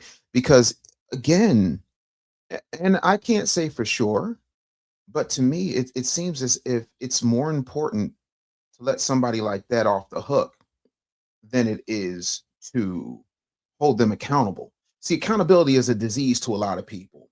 And you begin to see how much of a disease it is when you turn the light of accountability on and the roaches scatter. That's what it is. But I'm opening up the phone lines 929-35 BRAND or 929-352-7263. Feel free to call in and we're going to get that thing. Oh, Nostalgic said, I ordered your financial freedom book over the weekend. Thank you so much. Really appreciate that. Let me know what you think, man, because I put my foot in that book. I really did.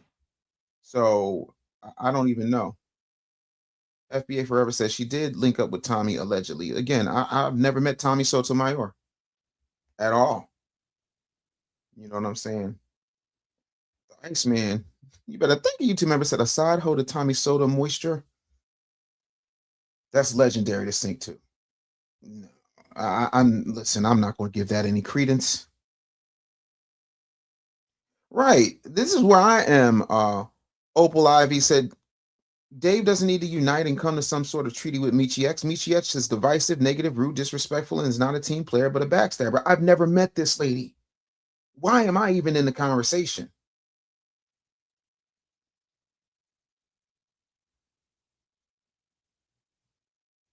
That's the shit that I don't get. Mika just said it's funny when they say you clout chase, but they need you on thumbnails for views. Lord, I've been here for 4 months.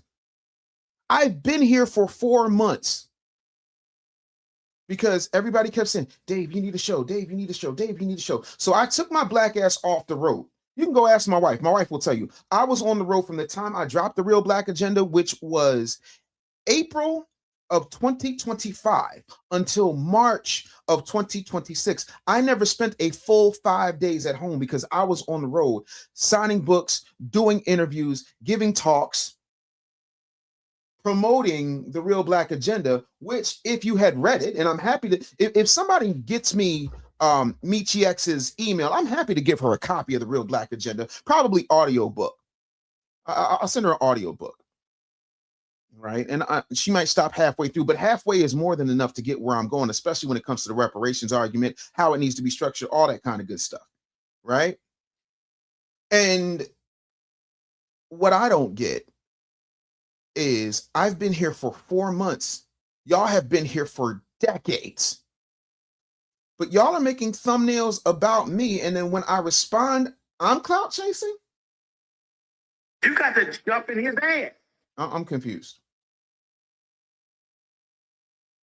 I'm really confused. But again, if y'all make sure I miss no calls, man. because y'all know the phone lines. But no, feel free to call in, or if you want to jump up, y'all already know. It's the diasporawars.com. That is the website. Make sure y'all hit the super chats. You know, because what we're not going to do is have this is the number. That's it right there. You can feel free to call up.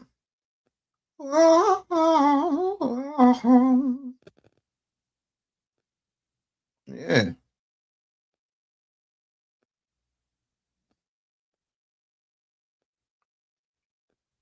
Yeah, make sure y'all grab the tether doctrine. Definitely appreciate that. FU2 says hit the like button. You better thank the YouTube members. See, y'all can always see the day ones because they've been here for 4 months, which just goes to show you I've only been here for 4 months, and already y'all have decided to sit up here and make it happen. Yep. Mika said, get on YouTube, my guy. And here I am. And look what I'm dealing with. It's only been 4 months. Besides, you drink too much and smoke too many blunts, and I've been working out every day, not thinking about you. Like, it's gotta really piss you off that I've been at this in less time than it takes for a baby to walk.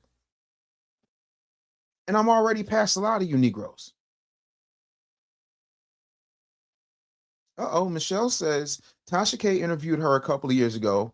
I mean, I imagine she's talking about Michi X. So she's calling herself having Tasha's back. See, this is why you listen. The Bible says you can't serve two masters, right? And a lot of times when you're a mixie or you're a tether, or you're a mixie backing a tether, this is why you can't be 10 toes down, because you're prioritizing somebody who disrespected an entire lineage of people. The Jewish people would not let that stand. The Italian people would not let that stand. Hell, the other half of Michi X, the Polish people, if in fact she is half Polish, wouldn't let that stand. And them the people that people be having Polish jokes about. Like, there's a certain level of disrespect that seems to be okay when it comes to foundational Black Americans. And I'm not the one going to do it. And Mika says Tasha K need to worry about paying Cardi B. I'm just saying. Let's see here. Thrill or TR Hill 3611 says Michi is a hater biracial. She don't like Tariq. The brother hadn't done anything to her. She's a loudmouth. Nefertiti folks, you better thank a YouTube member. Says FBA is a lineage, not a clique, not a community, not a corporation, not a cult, not a gang, not a movement, not an organization, not a triple K boot, etc., etc., etc. Yeah, Crown Prince says if you got haters, you already doing something right. You got to jump in his ass. Please hit that like button. Nightcast Media said making impact on these folks, been on since the 70s and still never went gold. Yeah, I've only been here 4 months. It must have been a long 4 months for y'all. Oh, hell no. Opal Ivy said nobody's watching these waste of time, boring content creator shows. They're trying to gain clout and attraction to their channels by using Dave's name to get clicks. She's desperate for content, clearly. Uh-oh. Looks like we've got a caller. Hold on. Yo. Hold on, LS, I got to get you on, homie. Let me make sure I got this popping here. Okay, let me get the I got you, LS. Hold on, brother. Hold on, brother. Let me get you on the board real quick. This should do it. Hello? LS. What's going on? What's up, family? What's happening with you? Yeah, can you hear me? Yes, sir. Bro.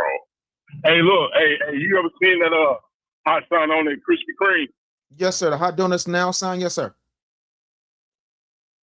All right, so what I'm gonna need you to do, if you're ever confronted by Michi X, you need to get a hot box of donuts and throw them at them. Oh my God. Get the hot box of donuts for the Krispy Kreme.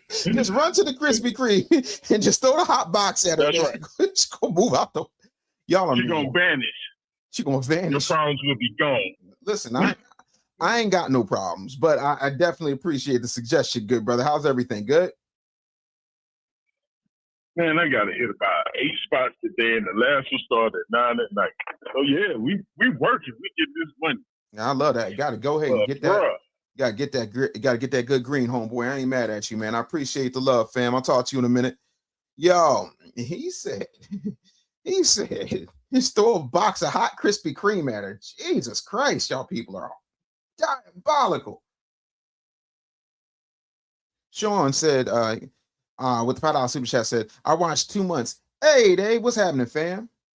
Shout out to Tobias Judah, who says, thanks, FBA fan, for all your hard work. Much appreciated. I appreciate you right back. Man, y'all are wilding. Y'all are wilding. But again, the number is up. I'm right here, and that's my whole thing. J18 said, ADOS was insulted when Tasha called FBA KKK because she has that on a t-shirt. She's still stuck on that Tariq beef. But again, last I checked, I'm not Tariq. That's my dude.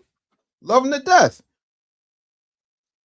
But still, if you got a problem with Tariq, go see Tariq. He was so excited. Let's just say I was. Why you care? Yo. hey, I got more. What up? Let me share with you. All right, so on the radio here, local in Atlanta, I call it a Democratic attack on FBA and Chris Gannon. Mm-hmm. Someone, I'm going to see the information, but this guy got introduced as an emperor that was crowned in 2022 for empires that's yet to be determined. But it was put on the Democratic show. And, he's saying he like Christ, and dude, it's just all weird. It's just all weird. Where's this stuff coming from? Why are the people that aren't from here having an issue with people that are speaking on themselves? I don't get it. I mean, it's strange. I find it weird. I mean, look, anybody can have an opinion, but when you start taking your opinion and you use it to label a whole group that you wouldn't even be here if it wasn't for them. I mean, dude, I'll talk to people older than me, and I asked them, were Africans that's what I said, Africans, were they like this in the 50s and the 40s? From what I've gathered, no. Because they understood then. So who are these new ones, first generation, next generation, whatever you want to call them, coming in and telling us that, if we don't say we African, we are a disgrace to our race?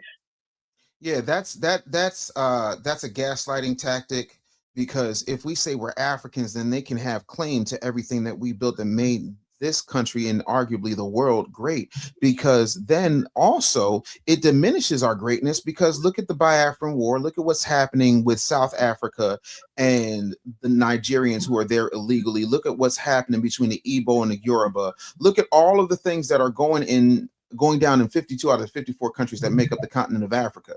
Then that also becomes a part of our identity, instead of realizing that we are here.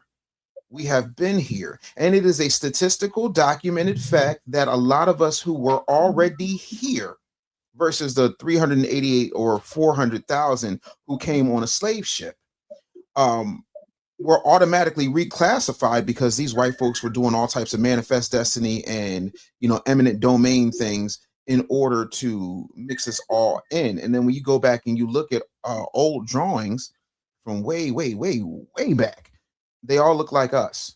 So we had already been here. And how long does it take to become a separate, distinct ethnic group? Because if that's the case, go ahead and call a Pakistani an Indian and watch what happens. Even though the only thing that separates Indians from Pakistan is an imaginary line, because all Pakistanis are Indians and all Indians are Pakistanis, because let's face it, they just divided the line and pushed them up. But again, We can go ahead and look at They Came Before Columbus by Dr. Ivan Van Sertima. We can look at Ivan Van Sertima. Yeah, They Came Before Columbus, and then Before the Mayflower by Dr. Lerone Bennett Jr. And that gives you all the reading you need to get. But see, you have these musty, dusty half-breeds and tethers like the Vic Menses of the world sitting up here trying to tell, well, no, y'all are African. This and that. First of all, you are African. and I'm really, hey, and when you get off telling me what I am, yeah, who the hell are you? I am. Do I look like Eminem? Because I am whatever you say I am. No, I am whatever I say I am, and what my lineage says I am. I sit back and it's back, and these backs are these massive tethers. Hold on, I got another call coming. I'm gonna let you go, fam, but I appreciate you, LS. Hey, what up, though? You on the air? Hey, Steve. Can you hear me, brother? Yes, sir. I can. Who's this? Where you calling from? My name ain't one. I'm calling from New Jersey. All right. Hey, listen, you was just talking like about us being here, right? So my name is a consonant point, right? That means one sprung from the soil, E or T inhabit, right? That's my name. That's my YouTube name. So that foundation, my people sprung from the foundation, which is called the Americas or North America, to be precise, right? Mm-hmm. Now, as far as like a lot of us saying that we came here on the slave trade, right? This will be my question to most people, right? Mm-hmm. At the time when Christopher Columbus supposed to have came here, or around the time when they telling you that, Europeans was going to different continents, snatching up people and bringing them to America. My question would be, who was the primary people in charge? Because in the 1400s, the primary people who was in charge of Europe was the Moors. When the white people did not have no authority or did not have no control of Europe until after the 1800s.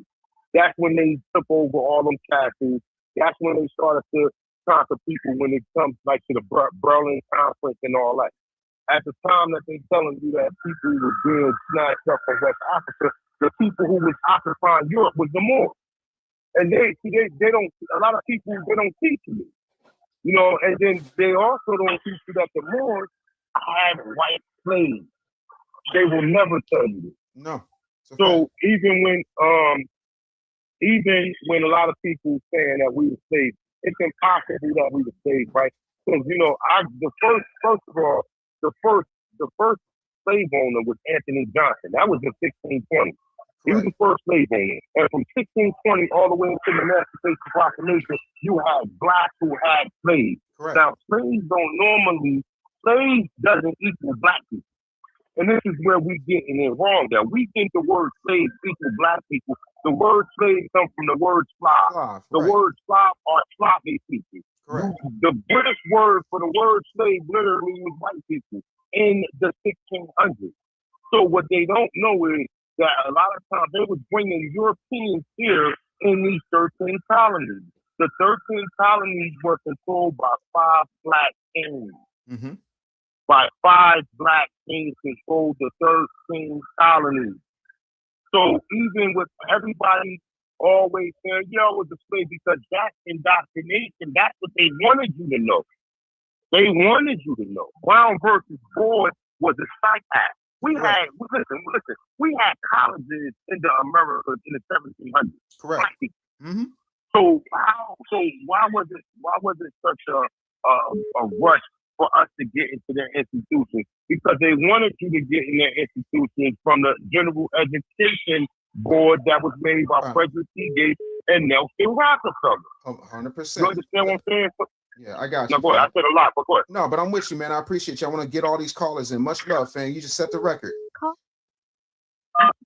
Yo, you on the air. What's up? Hello. Hello. All right, we gonna need y'all to get your phone lines together. Make sure y'all in a clear space.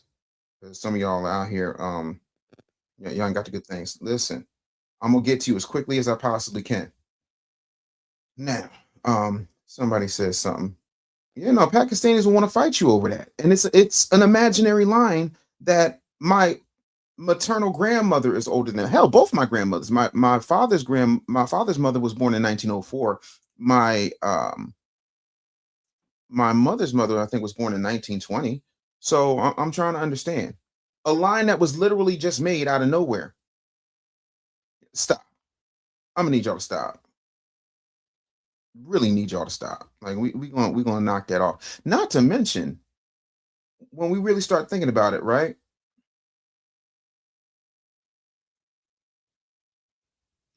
Yeah, I think it's more that Anthony Johnson was the first to have lifetime slaves because he sued, but that's a whole nother conversation.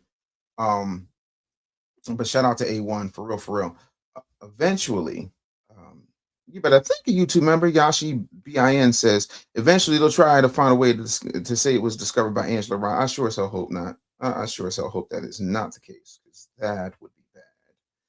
That would be bad. That would be bad. Yeah, man. So to me, that's insane. You know, when Columbus came over here, India was called Hindustan. See, again,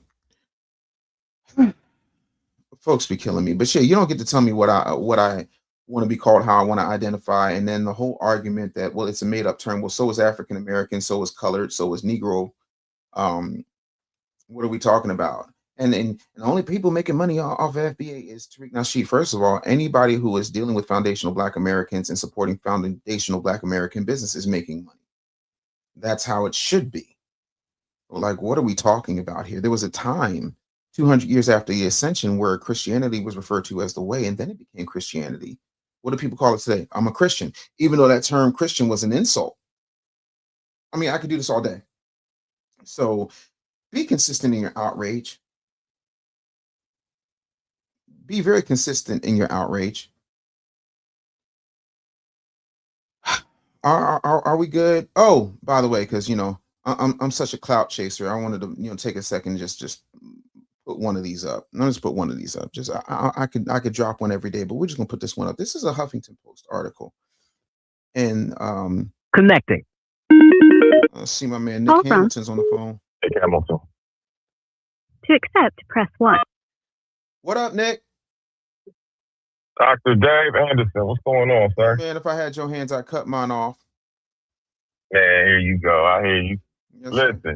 first of all, man, the sad thing about all of this is there's so much division going on amongst ourselves that the folks that don't look like us are sitting back laughing. Mm-hmm. And it defeats the progress that we're all trying to make as original foundational Black Americans. And so, it's sad when you hear so-called content creators. We can all disagree, but when you're being disrespectful and egregious, that there lies the problem, man. And you've been on here for 16, almost 17 weeks, man, making progress. And that's why I said earlier, they've been on here since the 70s and still never win gold because they still sitting there struggling. That's it. And while you out here doing, the work that you've been doing and being consistent, keyword consistent, versus these civic clout chasers out here that are just trying to get a few bucks and a few audience members to agree with them, whether they're right, wrong, or indifferent.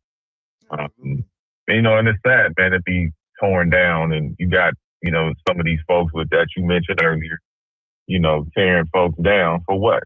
To what avail? Yeah, it's not accomplishing a damn thing. It doesn't right. Make any just like sense.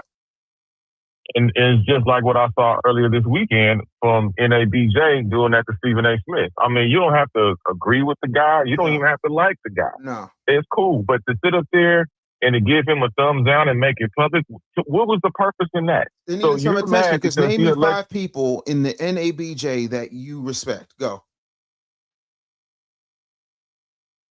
See? So they got to put that. Still ticking. Hold on. Yeah.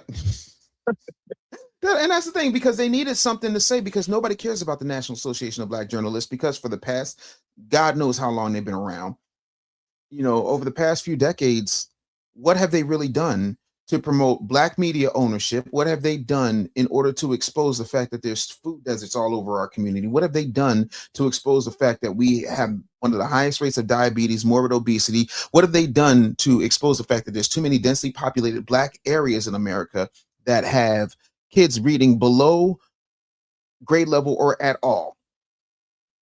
So like Exactly. that's the whole thing. So in order to get any type of attention, they go after a bigger fish. And that is what's happened with Stephen A. Smith. And apparently that's what happened to me. And I'm minding my business, and people over here doing whole late night think tanks about my black ass. But let me get running, because I want to make this point, and then I want to get into this, get into the rest of the show. But I'm gonna holler at you in a minute, and I appreciate you. Much love, bro. But that to me is the craziest thing. So this is an article from about 10 years ago, 10 years ago. Yeah, 9 years ago. This is the Huffington Post. 5 ways Dave Anderson is redefining black male resilience. Oh, I am the clout. I am the clout. Me and my big old ass. Look, just big. Even when I lost weight, I was big. Bitch, I'm big. Listen, that's me and my wife. She was pregnant. That was our maternity picture. I was big. I don't know how she got her hands wrapped around my neck, or what was a neck. But no, like you got to be kidding me. So I needed Tasha K. I'm gonna need somebody to explain that to me. I'm gonna need somebody to explain that to me. Jeffrey, what was it you weren't wrong about? Help me understand, because I'm trying to figure out what happened. Yeah, NABJ has all the nerve, and I used to be a member as well. Bunch of stagnant people out here, talking greasy. Now, there was a comment I wanted to address. There's a comment I wanted to address because, first of all, child of God, listen, I don't know if you're her PR rep. I don't know who you are. I've never seen you until today, as far as I can remember. Forgive me if you've been here before. But saying facts, you and Michi could do some good works in real life. After this, I really think you two need to bury the hatchet. I don't have a hatchet. I don't need to bury a damn thing. She needs to apologize, because I did nothing to her and she had my name in her mouth and made a whole bunch of ridiculous assumptions that have nothing to do with me. Caller, you're on the air. Good morning. Yo, what's up, brother? It's Shane. What's going on, fam? Shane, go. What's going Peace, on, fam? peace. Man, you were cooking the show on that tick, man. Like, they really need to stop playing with you. You got a track record, you know what I'm saying? You have a history, and they could look it up, research it at any time. And it's very important for our people to understand the word is verity. The word is gravitas. The word is, what do they call it? Receipt. You know what I'm saying? We have to have a mindset based off of receipts in the primary fashion. You know what I'm saying? Like with you've shown these books, you've shown evidence, you've talked to different people, you have different perspectives, and you allow people to speak their piece. So for them to accuse you of clout chasing is extremely diabolical. Absolutely. You know what I'm saying? It's real sad, but I did want to back up some of what A1 is saying. A lot of our FBA people, we do need to start looking at the indigenous paradigm. Amen. I'm going to say Punic. Yeah, I'm going to say Punic because I don't want to offend the Hebrews or the Moors. I'll just say Punic. That's a part of it too. But we have to look into that history. Dr. Shia Maru Ali, you got so many different scholars out here. You mentioned Ivan Van Sertima, you got Clyde Winters, you got many different people. 100%. We have to tap into that because, right. I don't mean to cut you off, my bad. No, I was just saying, when I was agreeing with you, bro. You got the floor. Like, this is your show. Okay. Like, okay, appreciate it. No, man. Much love, appreciate it. Go ahead. But yeah, we need to get into these books, man. American New World Empires is an excellent book from 1661. You have many different books and many different resources because this is the real heart of our delineation. The fact that we are a different group of melanated people and we have a right to discover who we were, discover who we want to become, and we're already doing that with delineation. Correct. And, plan the future for our children because that's the reason why we're in this condition. Like I'm in the hood right now. The reason why I look like this is because of systematic tactical attacks on our people. You know what I'm saying? This dude wilding right now. It's the hood because niggas screaming. Yeah, listen, I do miss that, but only for a little bit. Right. Because I ain't going back. Exactly. Only time I go back is to get my hair cut and to mentor young people. Other than that, listen, there you go. I value my peace and my safety, but I remember hearing the crackheads at night like talking about, yo, cow! I'm like, go knock on Calvin's door. Why you gotta wake up everybody else in the hood? Right. But no, Right, man, they're like roosters. yeah, I think this is a situation where people don't seem to understand that the more we learn, the less area they have to hide. And because they Right. can't just hide and live in a situation where they're talking greasy, you know, when we've got the facts and history on our side, it becomes a whole bad situation for them. But I appreciate you, fam. I'm gonna get to running because there's a lot of stuff I want to get through. I already Yeah, know no I'm going problem. into All right, overtime, bro. but man, thank you so much for your support. Did you get the tether No doctrine doubt. yet? I gotta go cop it. I gotta go You cop gotta it. I'm gonna cop cop it. it, bro. I'm gonna cop all your books. I got it. I appreciate you. Much love, fam. I'll see you soon. Man, let me tell y'all something. There is a lot of stuff I definitely want to go over. I saw something here. DB Smooth said, "How your big ass pull her? I need tips." Um, you meant my wife? Jesus, her? Oh, how I pull her? Bitch, I'm him. Say it with your chest, I'm him. That's how. It's dirt simple. I'm him. That's it. But my whole thing is, I did my time. I lost my weight. I got myself together. And sometimes when you see that there's a man with a plan, you know, you're gonna get involved if you're gonna get on board. That's what that is, you know. And so I honestly, you know, that's really a question for her. I think it comes down to, you know, I wasn't playing no games. I came correct, you know, and at the time I was doing radio. I had a good job. I was a good person, and you know, we known each other since we were kids. You know what I'm saying? I met my wife when I was 17 years old. So yeah, like, and aside from all that, bitch, I'm him. Said Uncle Alert. FBA moving forward. Much love to you, family.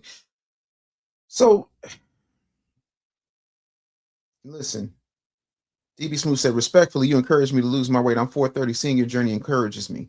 Listen, my heaviest was 561. When I got my weight loss surgery, I was 468. So I was heavier than you. And you know, I float between, depending, and again, I probably got another 20 pounds of loose skin. So I float between 198 and 220 on average. So listen, I'm gonna need you to stay encouraged, but I'm gonna be very honest with you, and I'm gonna say this in love. Get that goddamn weight off of you. Like it's one of the main reasons we're not respected. And I said this at the rally for reparations, and people told me I was crazy, but somebody had to say it. Nobody's afraid of people who can't do a push-up. Nobody's afraid of people who do not have the discipline to how can I put this? Who don't have the discipline to control what they put in their mouths.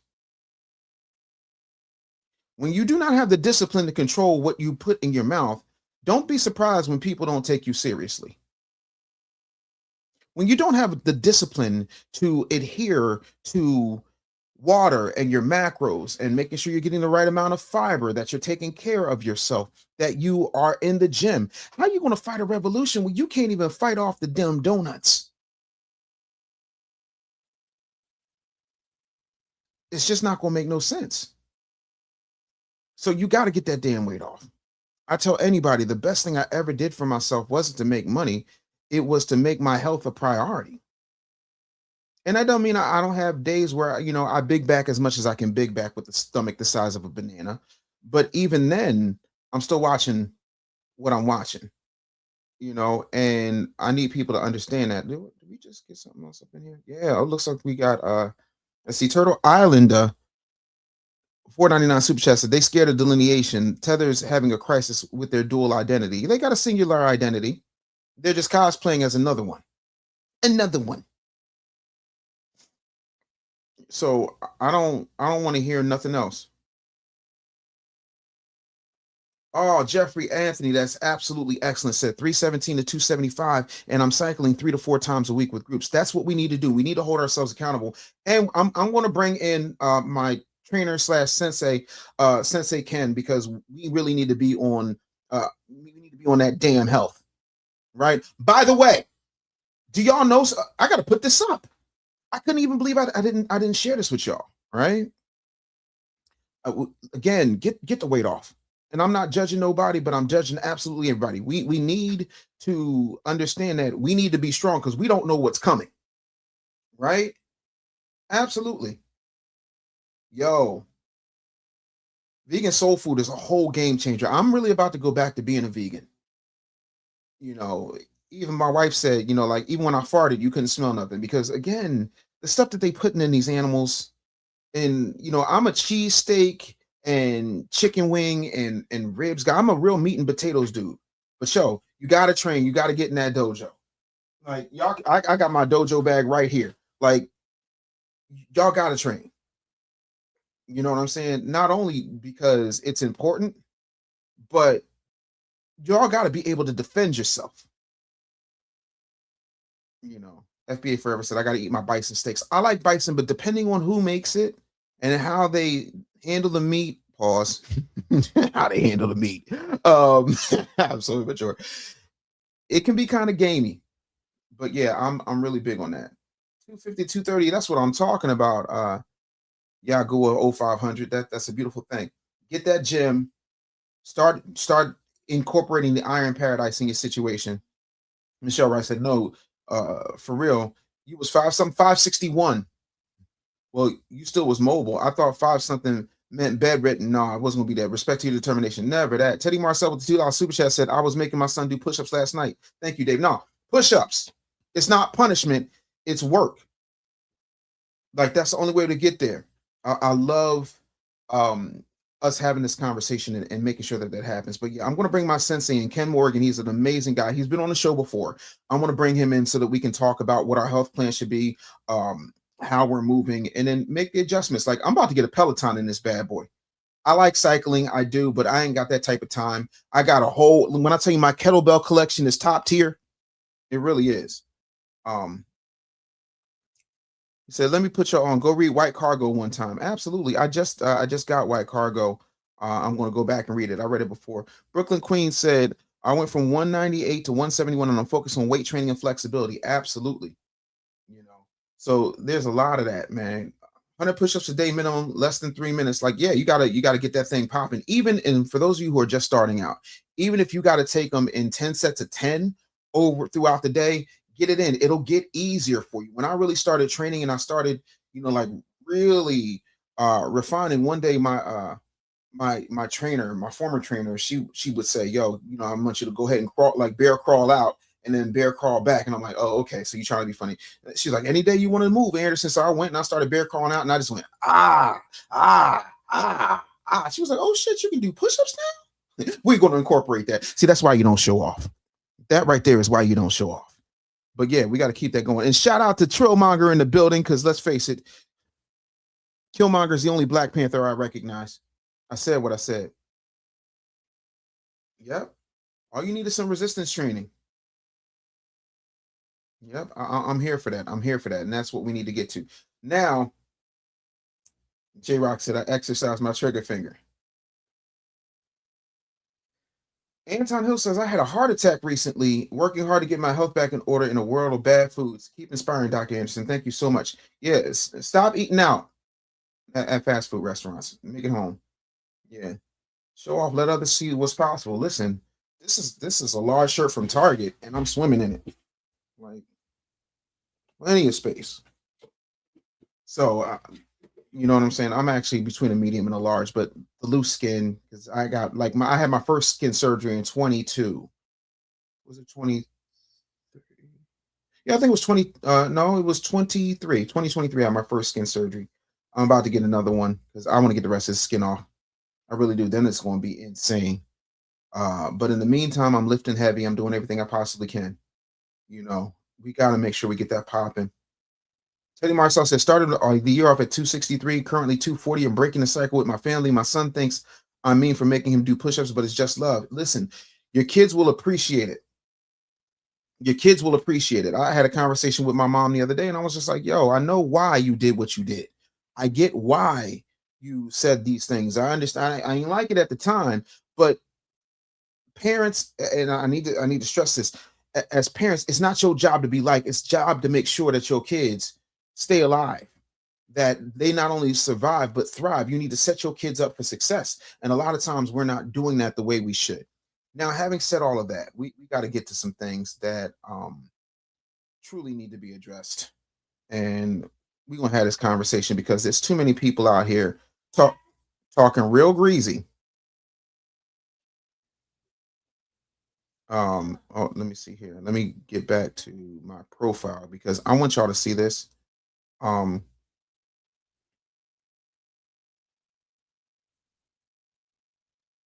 because it's absolutely insane. Um, I got so much I want to share with y'all. Okay, so now this thing wants to be a butt. I don't know why. Let's see if we can get this popping because sometimes it is this what I think it is? I think this might be it. First of all, let's have a conversation I am dying to have. Let me take this off the screen. Hit that like button. Thank you, Neff. Let them know. Hit that like button. Yeah, I don't drink alcohol. It's a rarity. I'm not a big drinker. Let me put this tab on so we can just talk about the brilliance and the utter gorgeousness that is Maya Boyd. Ladies and gentlemen, this is your new storm. Somebody come look at this. Look at this. Somebody come look at this. In the Southland, there's a city way down on the river where the women are very pretty and got the men deliver. I'm here for it. Ladies and gentlemen, this is Maya Boyd. That is Storm. I'm here for it. There's literally people talking about she ain't dark enough. She much darker than Halle Berry. She got natural hair. She's got Broadway chops. She's a trained ballerina and a vocalist. I'm not mad. I'm not mad. Not at all. Not even a little bit. Here for all of it. Here for what is we talking about? What is we talking about? She everything. Respectfully, she is everything. That's what I wanted in the Storm. Now, would I have loved to have Jamie Lawson? Absolutely, but she's bad. And she's 23, which means she can do this role till she's 43 with absolutely no problem. What are we talking about? Are we seriously bitching about this? Do you see that? Do you see this woman? Certainly you jest. You guys to be, come on. Somebody come take a look at this. What? Because here's the thing, and I need y'all to understand this. Yes, she is a foundational Black American. No tattoos, and she does not look like Nosferatu. This is your Storm. Now, of course, we have some numb-nutted dimwits who have some weirdo things to say, but we're going to get there in a second. Talking about she ain't Black enough. And I'm trying to understand how that even happens. Watch this. Okay, so I'm going to have to be the one who says the bad thing. Okay. The problem with the internet and why we're in this discourse is because you guys have no space for nuance in gray areas. Everything is black, white, up, down, blue, red, Democrat, Republican, yes, no, in, out, and that's it. And God forbid if anybody disagrees, that means there's a fight and an attack. That's not what that means. She absolutely deserves this role. I've watched a ton of her TikToks. She is a ready, talented, brilliant, charming, beautiful young talent that absolutely deserves this Emphasis on beautiful, talented, charming, and ready role and space. And and I have specifically asked for a certain complexion of dark skin. Who you is? Here's where we start to get sticky. Here's what I said in my original video. When it comes to the conversation of who's going to be our next Storm in the Marvel X-Men franchise, she has to be dark skinned. Here are the examples I gave in my original video. It's Jodie Turner-Smith, Lupita Nyong'o. How is Lupita going to play Storm? Somebody explain that to me. She's already Nakia, and she's already in her mid-30s. Are we slow? Michaela Cole. Michaela Cole's already in the Marvel Cinematic Universe as a Wakandan. Now, Anna Diop, I mean, yeah, but again, mid-30s. We got somebody who's 23. And I've already gone on record as saying that I think Anna Diop's finer than Frog's hair split 3 ways. Anna Diop. It took us 20 years to get Maya. We had to beg Hollywood to just give us a monoracial Black girl. Please give us that. If we are all brown and it doesn't matter, why does Gloria have to make these videos? Oh, just give her time. Okay, so I'm gonna stop this here, right? Because the makeup argument is a completely different type of situation than anything else. And then I need y'all to understand something. Let me just pull something up for y'all real quick, because I want y'all to see what Storm looked like in most comics, so that we can have an honest conversation. Because this is what we need to be focusing on. You see how she's not Midnight Black here, right? Or here, or here, or here. How about this classic X-Men from the 80s? Maya Boyd is darker than all of those. But see, this is what happens when slack-jawed North American big backs, stop it, can't get themselves together. And for the record, Storm is only half African. The other half is FBA. So what is we talking about? You ain't never met an African in your life whose last name was Monroe.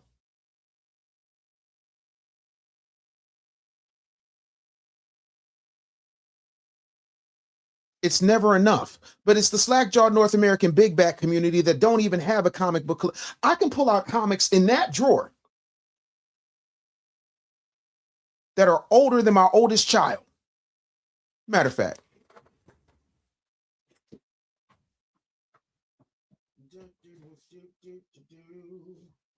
Hold on, that's another degree. Hold on, let me put that back. Let's go over here. This is the watch. Like, I got comics that are 75 cents, that were 75 cents worth thousands of dollars sitting in the drawer. Please don't play with me. If you have not, and I mean this respectfully,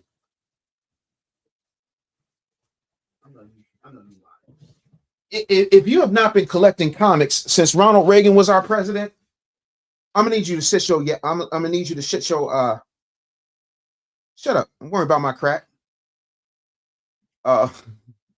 Hilarious. And she was born in Harlem. So it's like, why are we doing this? Why are we doing this?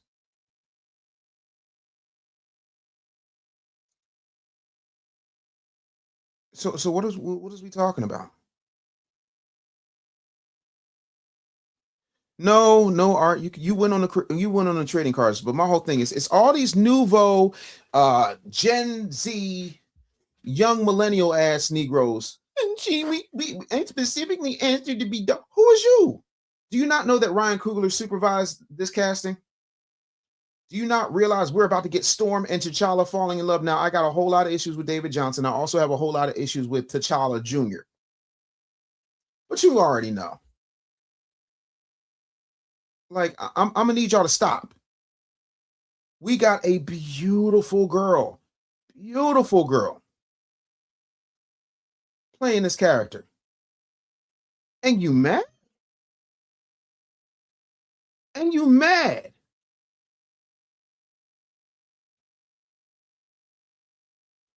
And you seriously mad? Hold on real quick. I want to see this. I see we got a $10 super chat in here from Silent Sniper 16. Thank you so much. Hashtag support says, I like the pick. I really would have liked to see Jade Cargill too. I always say, you can ask my wife, I always said Jade Cargill was built to be Storm. I would like to see her be some type of Storm variant. I think you could give her something in Doomsday or better yet in Secret Wars, you know, because there's like a bunch of Storms, a bunch of Thors, you know, because of Battle World, right? But my thing is this, right?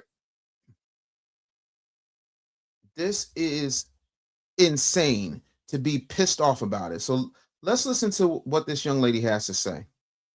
Dark skin Storm is not actually dark skin, she's brown skin. We got our brown skin Storm.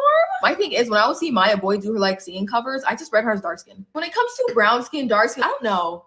Like I feel like I lost the plot some way because people are saying Gabrielle Union, Janelle Monáe, and Angela Bassett are brown skin. I'm just like, I don't know. Like, I don't know. Like, I thought they were dark skin. Like, I don't know. Like, I feel like they can definitely be on the lighter spectrum of dark skin. It kind of just feels like when Naomi Campbell was like the it girl, the it dark skin girl. Then people saw South Sudanese models and were like, wait, she's not actually as dark as them. Like, is there a spectrum of darkness? In my eyes, I never really said, oh, Naomi's not dark skin anymore. I just meant like there's a wide spectrum of dark skin. Like, they're all dark skin. Like, we can all sing, you know? But I also hear people's concerns about like the erasure of dark skin women, especially deeper dark skin women. I definitely think they could have cast someone darker to be Storm, but I'm not really upset with the casting. The only thing I don't really like is people trying to like be like, oh, Storm was never dark skinned, she's not dark skinned. You're bored. Like, you're literally bored. Storm is dark skinned. Like, I think this is her first ever issue, like the first depiction of Storm. Like, she's gorgeous, she's perfect, she's stunning. But the thing with comics, I don't know. I feel like when they switch artists, her skin color may change, and she may even look light skinned in some issues, but she overwhelmingly has deeper skin. And I feel like Maya Boyd has deeper skin. But yeah, regardless, I'm excited for our Storm. I'm excited. This is just so good. Like, I feel like I can't take any more Black Girl to bad TV news. Like, things are gonna be turning around. They're gonna be turning around. We got our brown skin Storm. So I guess our And that's the only argument I need to make. She's beautiful, she is talented, she is skilled, she is young, and she's going to grow into that role. Now, in all fairness, in the late 90s, when I found out that they weren't going to cast Hugh Jackman as when they weren't going to cast Jack Nicholson or Russell Crowe as Wolverine, and they found a song and dance man from Australia named Hugh Jackman, me and my brother were pissed. Because like Hugh Jackman, like 6'4", and he's a song and dance.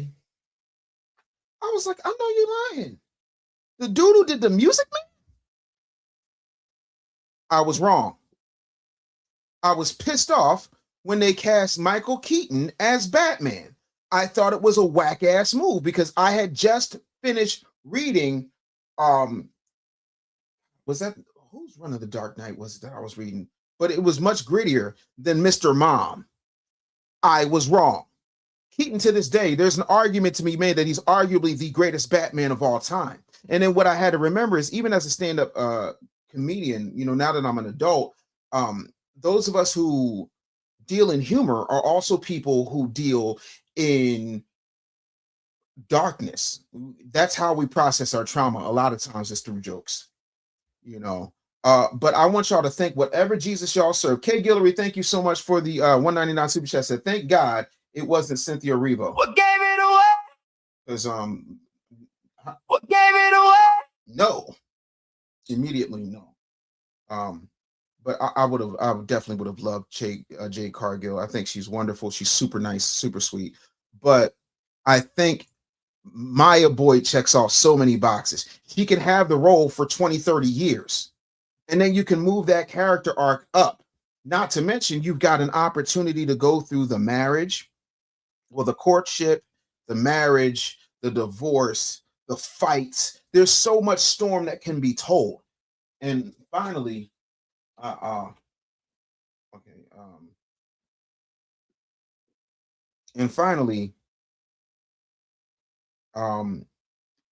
you can really think you can really get yourself in a place where there's not any type of running.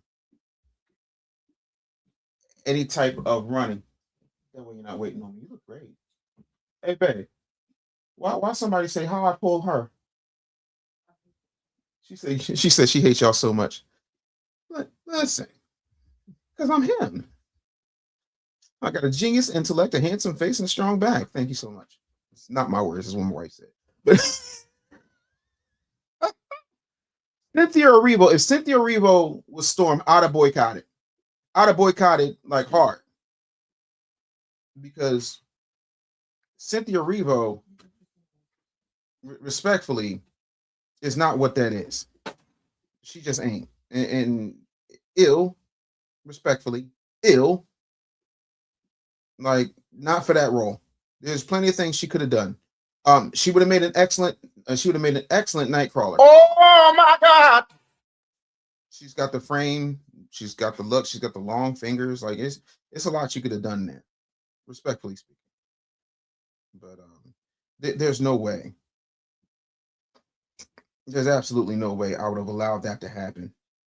You know what I'm saying? So I can't even begin to tell y'all how much it don't make sense for people to be outraged about Storm. Like, I'm serious. I hate you so much, Tobias. He says Cynthia is straight wicked. How can I respectfully ill? Respectfully ill? No. Listen, I don't know a comic book fan that does not have Storm on the hall pass list.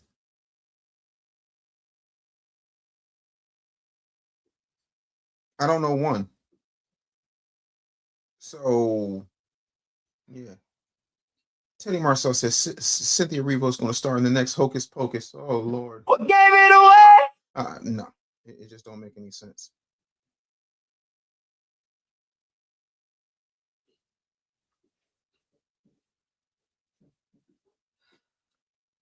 Yeah, of course I remember Tiger Sharks. Are you crazy? If you got a tiger by the tail, then hold on, Tiger Shark, spin it. Yeah, no, I remember. Listen, any type of, and that was the thing, it was like Thundercats, Silverhawks, Brave Star, Tiger Sharks, Bionic 6, any of that is absolutely insane. You know what Dante said? Keep in mind, these are the same people who's arguing for bonnets in the classrooms. Yeah, you got to be nuts. You got to be nuts.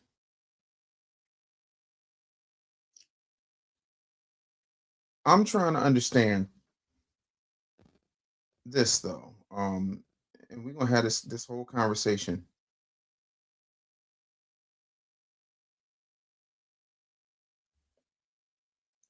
To me, this is insane, and I'm going to I'm gonna need y'all to check this out, because what they did to Stephen A. Smith, I think, is absolutely insane. Because let's not. No love for Denver the Last Dinosaur. No. Did I pick up? Wait, there's a Thundercats meet Silverhawks comic? Oh my God! I did not know. This is the first I'm hearing of this. And Trollmonger, I'm with you. I am over bonnets and do-rags. Listen, my do-rag is off. And I wore it for a while because I was going to grow my hair out. And I just decided, you know what? I'm cutting it off. Because I got tired and I had too much stuff to do. Yeah, I got to find that. Yeah, like, this stuff is insane to me. Brown skin versus dark skin. Like, no. I had people telling me I was light skin. I was like, wait, what? Like,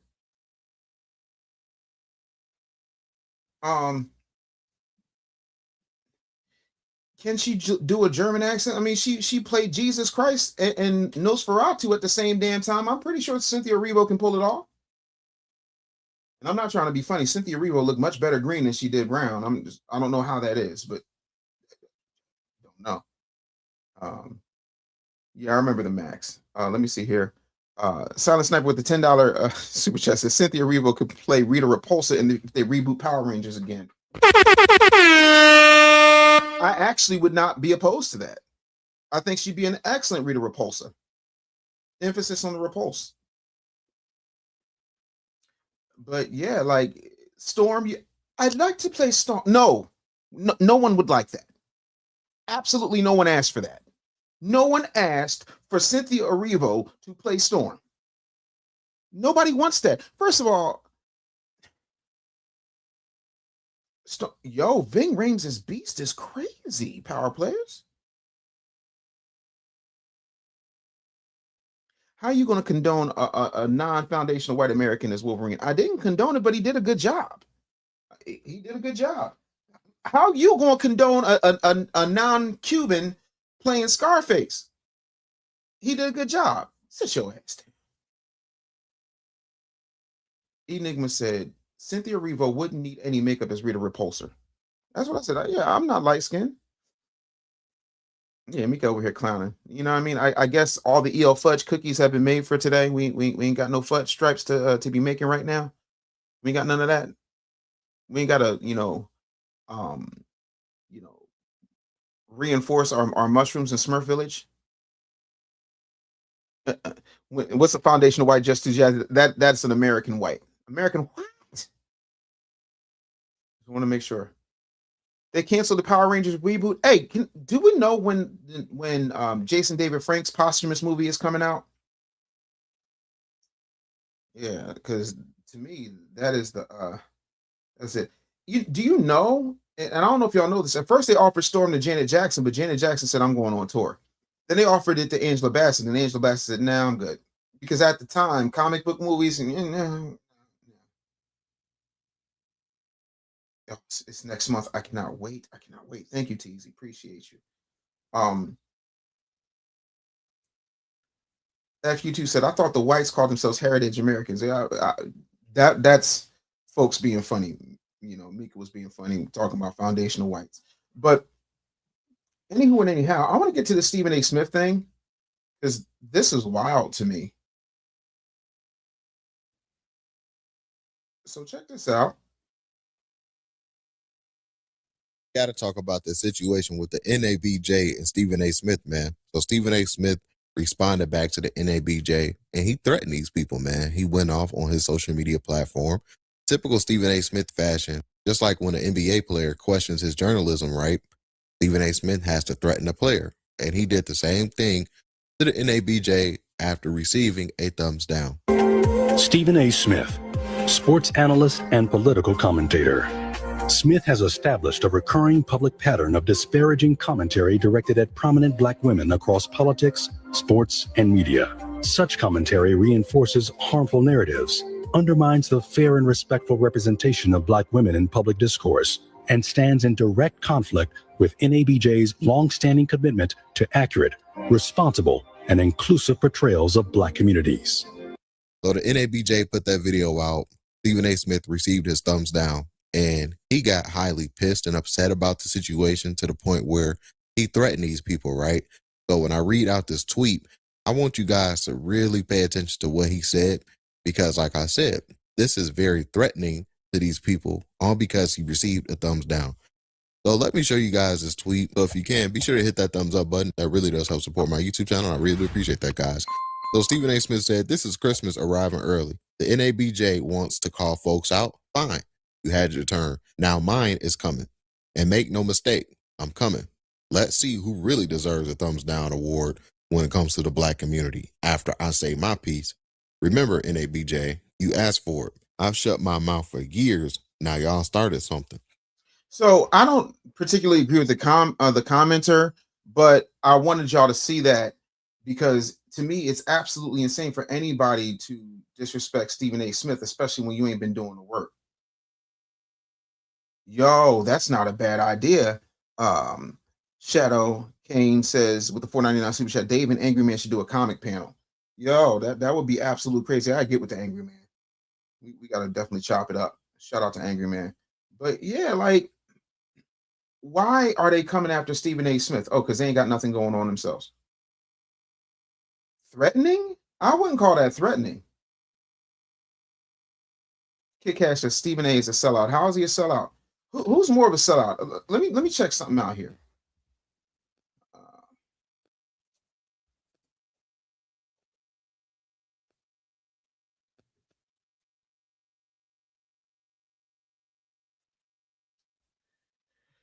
The National Association of Black Journalists was founded on December 12, 1975, so 2 years before I was born. to advocate for Black media professionals and increase diversity in newsrooms. Let's do this in real time. Can y'all see this?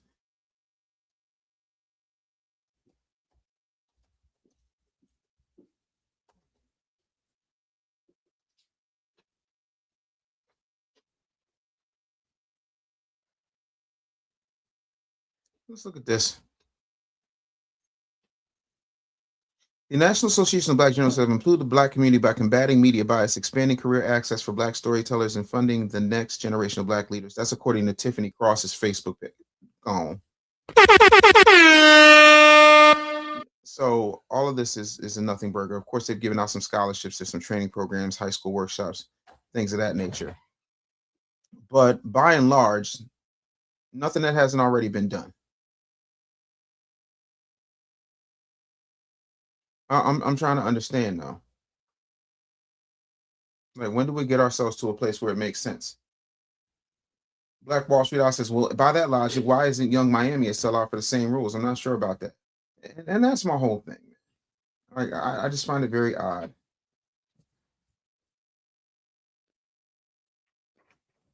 I don't think any of these Black journalists mean our community any good, because the majority of Black journalists work in a system that does not prioritize them in the first place. And they're not willing to go independent until they get fired.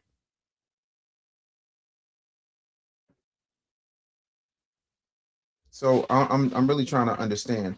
You better think YouTube member says Stephen A has become a joke. He seemed to test the political water, but once people found out he was Caribbean, folks said, sit down somewhere. So that's what's going on. Got it.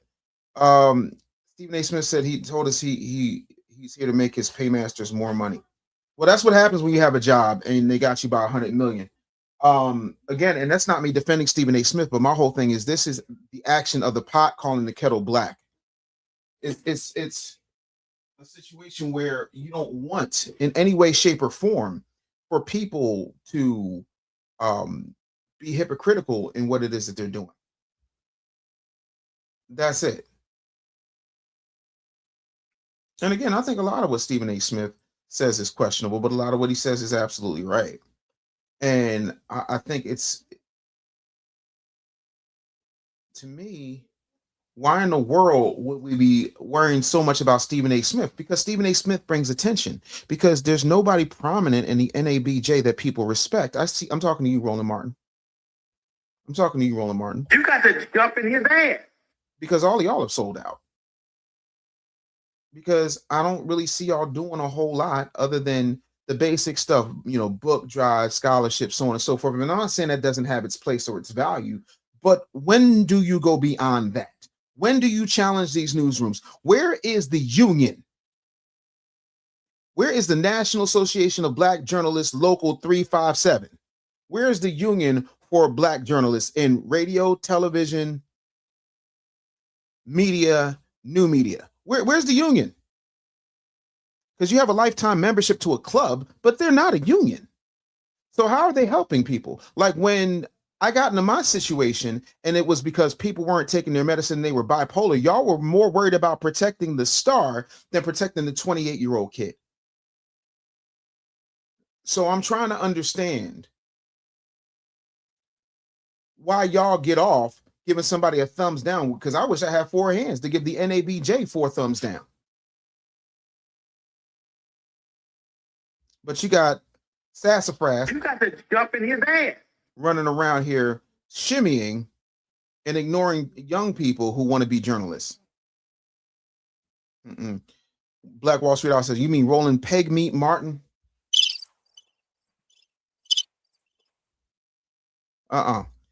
Me Mine says he's like you better thank the YouTube member, says he's like the guys who try one thing that fails and then floats to something else that will get a reaction, looking for the next grip to example, talking about Black women. He does he talk about other races? I don't know. What did he specifically say about Black women that's got you so heated? That's what I don't get.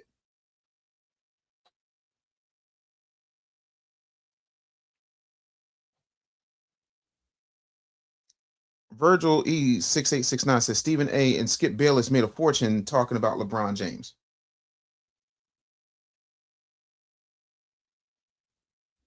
NABJ dropped the ball. $5 super chat from K. Guillory said they dropped the ball when interviewing Trump about interviewing Trump. They wanted to shill for the Ugandan giant, talking about James Kamala Harris. Hilarious. Yeah, we just saying dummies calling out dummies, Dave. We don't really care for them. They all reap what they sow. That part. Yeah, everybody wants to get to heaven. Don't nobody look forward to dying. Tobias said Swollen Colin Martin had a 4-finger discount. I hate y'all so much right now. I really do. But it's insane to me how people be acting like it's okay. Like, how about no?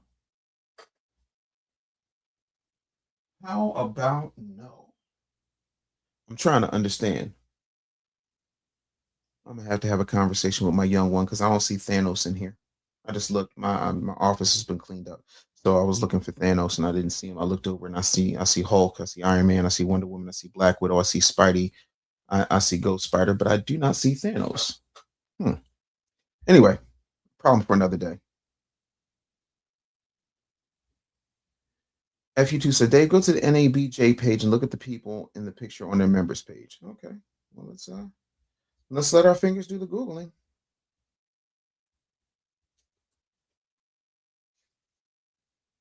Here we go. NABJonline.org. Let's get the full site. Okay, let's see what we're looking at. Lord have mercy.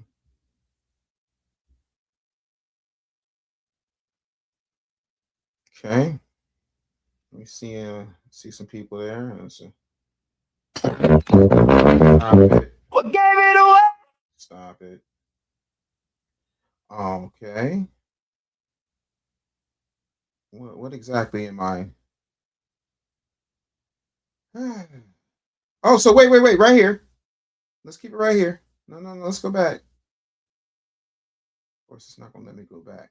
But did y'all see them having them first take shows up? Yeah, shout out to Tamar. You got to jump in his ass. Yeah. Oh, look. Didn't they have Stephen A on their stage? Look at this. You got to jump in his ass. I'm so confused. Lord have mercy. That's not a tether. That hair. Oh, God. That hairline is okay. No, there's a lot of sass.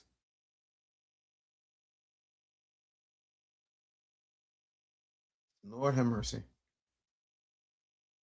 So it was all good just a year ago. It's a lot of old people. Okay. Yeah, so NABJ 50 was last year. And they didn't have no problem with Stephen A then. But what specifically did Stephen A say about black women? Oh Lord. I'm not saying there's some big backs in here. I'm just saying stop it.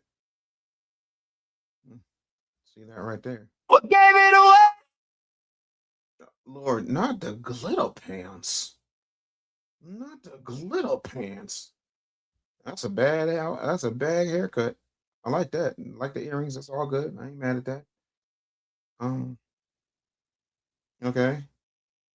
Yeah, so there's a lot going on there, I guess. Yeah, old farts pontificating. That's standard. Not really surprised by that. Hold on. Did I go to the members page? Let me see here. Members. Yeah, no, I don't really. Let's see here. Lifetime members. Okay. Let me go back. We're doing this in real time, so. On a side note, Anton Hill said, "Did you watch X-Men '97? If so, do you feel like they dropped the ball on the season ending or what?" Hard to say. I saw it. I don't think I was as dialed in as I should have been. So that in and of itself is crazy. FU2 says there's a close up of 3 chicks. Okay.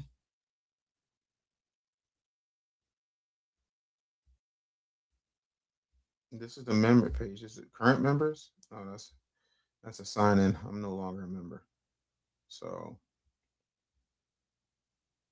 but anywho and anyhow, I think the bottom line is this is an Ouroboros. You got people, the snake eating its own ass, and I don't really get it. Yeah, man. But overall, I was very thrilled and I was very excited. It looks like we just got ourselves Dante Humble. You better thank a YouTube member. Thank you so much for joining.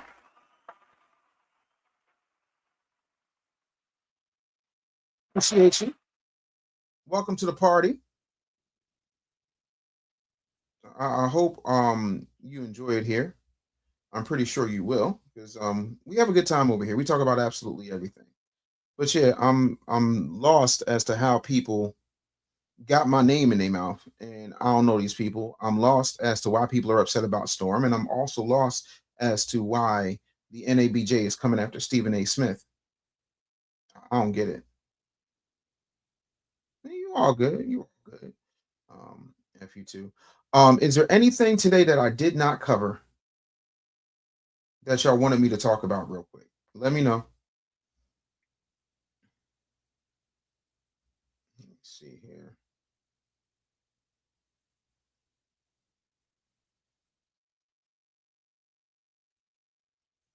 Hold on.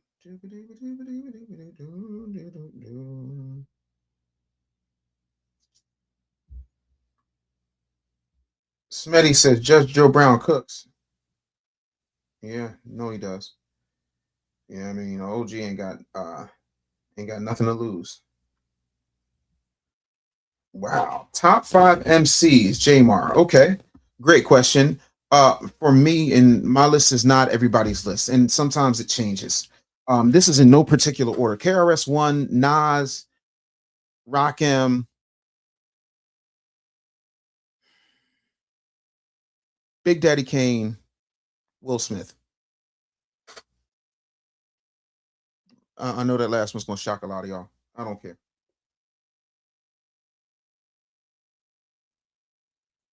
Nas is in a different level. I think Nas sits on his own mountain. He don't need to be on nobody's Rushmore.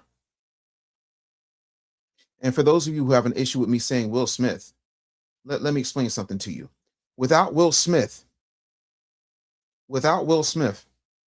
wasn't no black people winning no Grammys. Without Will Smith, wasn't nobody putting rappers in television shows or movies. Will Smith had everybody boycotting, including the gangster rappers, the Grammys. Will Smith did that. There's no Queen Latifah, no Kid and Play, no none of that. No LL Cool J without there. Yeah, I already said Rakim. Black Thought, again, he has his own mountain. I think Black Thought is arguably the greatest lyricist of all time.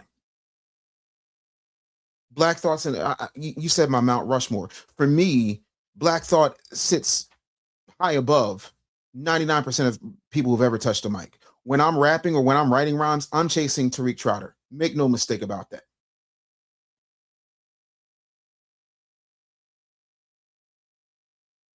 The Fresh Prince is Will Smith.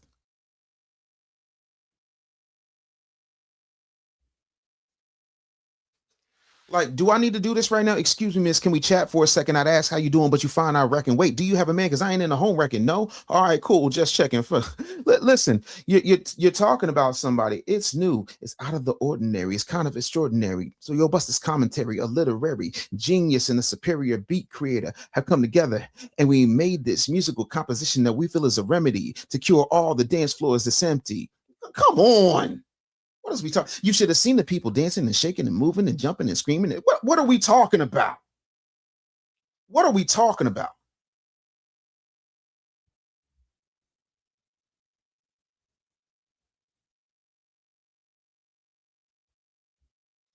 Jamar says Nas, Thought, Lupe, Common, Rakim. Oh, sorry, wrong button.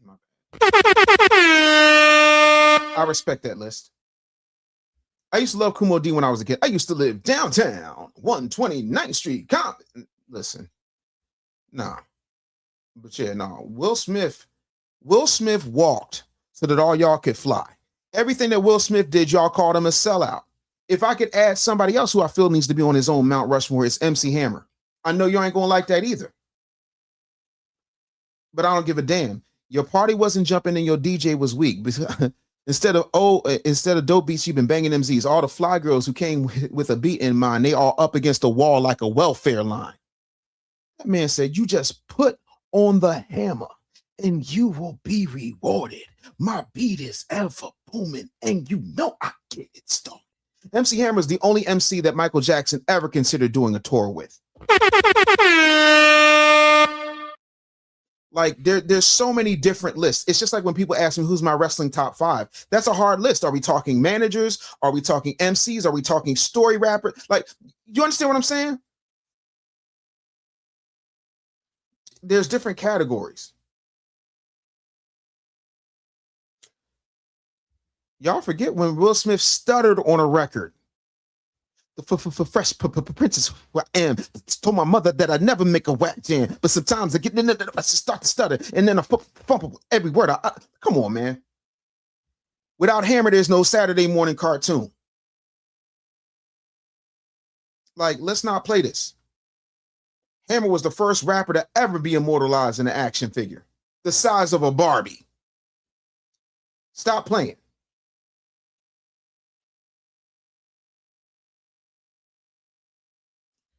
Raekwon. There's an argument to be made that the entire Wu-Tang is Mount Rushmore. All of them. Name me a more consistent, more dominant rap group. And when I say rap group, I mean crew, than Wu-Tang.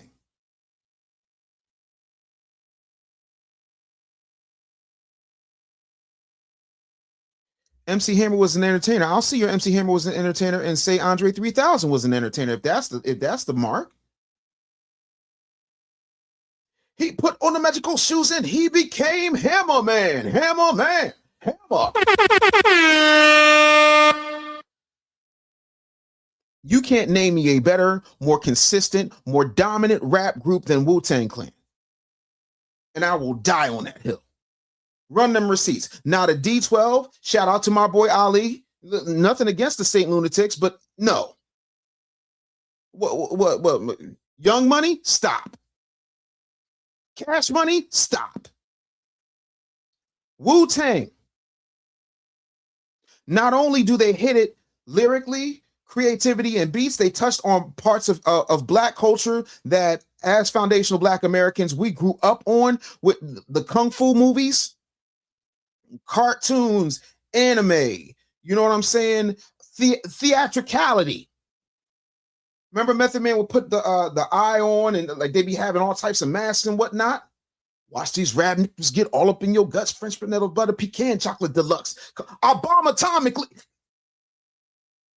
Not to mention, do y'all even know about the Feast of the 12 Jewels? Like, my Wu-Tang knowledge is deep. I hosted a Feast of 12 Jewels on the campus. The entire Wu-Tang pulled up. Let me say that again. The entire Wu-Tang Clan pulled up. The RZA, the Jizza, You God, Old Dirty Bastard, Ghostface Killer, Raekwon the Chef, Inspector Deck, and the METHOD man. And we fed as many kids in the hood as humanly possible. Phenomenal. Do y'all know why it's called the Feast of the 12 Jewels? Because it's the 12th letter of the alphabet is love. L. That's what the RZA said. So what is we talking about? Run DMC was dope, but that's a trio. Yeah, I mean, you could put them in like, okay. But technically they're a duo because Run DMC and Jam Master Jay. But like, let's not play this game. I said the RZA, the Jizza, You God, Inspector Deck, everybody. The entire Wu-Tang Clan pulled up, and them kids lost their minds. To this day. To this day. First of all, I kidnapped Ice Cube. True story. I kidnapped Ice Cube. Ice Cube is my brother's favorite rapper. Lethal Injection was one of the greatest albums I've ever heard, start to finish. I kidnapped Ice Cube when I was executive producer for Ricky Smiley. This is a true story. My brother happened to be in Dallas visiting me and my family. And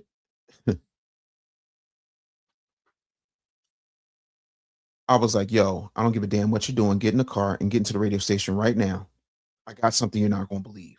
And Cube had stuff to do, but I was like, listen, I just need you to stay in my office. And I literally held Ice Cube hostage until my brother came to meet Ice Cube, because it's like, to understand my brother is to understand my relationship with my brother, is to understand he was my hero.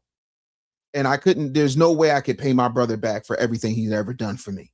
But if I could get him in the room with his idol, his rap idol, I feel like I won the day. So to describe my brother is to let you know, my brother was like 6'3", 6'4", 280 pounds, solid muscle, cop dude, like sniper, that dude. And I was like, yo, I said, the reason I'm asking you to stay is because my big brother is your hugest fan. He is going to talk you to death, but just, bro, you ain't got to stay long. He just going to shake your hand and then you could be out. But I can't have you right here. He literally be in town coincidentally and you not meet my brother. Right. And so my brother comes in, the secretary brings my brother back to my office, and I'm like, Aaron, this Ice Cube, this is Aaron. This is my brother. This is what I was telling you about. And my Ice Cube's like, yeah, so your brother tells me like you're a huge fan. My brother's like, and he was like, yeah, man. So he's like Lethal Injection's your favorite album. I really appreciate that. My brother's like, yeah. Like he froze like Black Panther froze when he saw Nakia. And as soon as Ice Cube said, all right, brother, and like he shook his hand, gave some dat. He said, all right, Taz, I'll check you. I said, all right, bet. Appreciate you, Cube. And as soon as Ice Cube left, it was like a spell had just like been broken. And I was like, yeah, and then Lethal Injection. I said, bro, you froze. He was like, I didn't know you was going to have Ice Cube up in here. Bruh. Scarface is arguably one of the greatest storytellers absolutely ever. I did my senior English paper on the allegorical themes of I never seen a man cry till I seen a man die. Like, listen, told him to his face, Scarface is what that is. He was like, you did a whole, yeah, I did a whole paper. It was like a 10-page paper, senior in high school. Because the allegorical storytelling that people like Scarface, Nas, Slick Rick,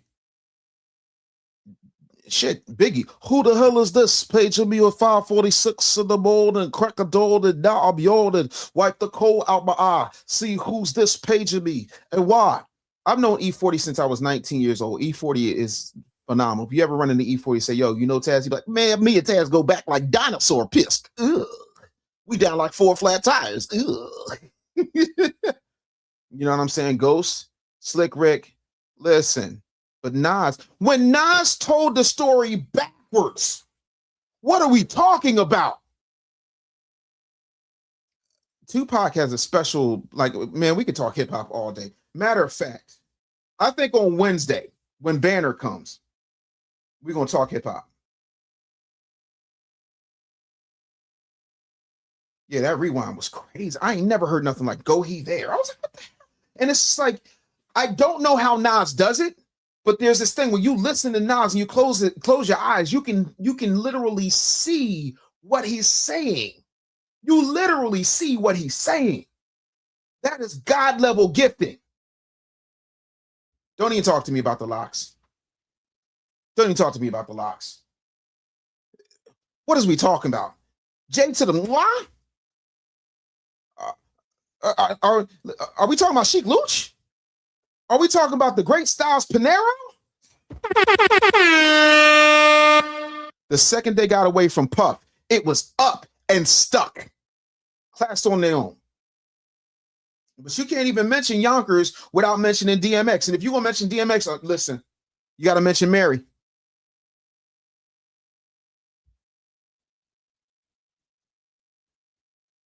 You know what? I need to call Styles and get him on the show.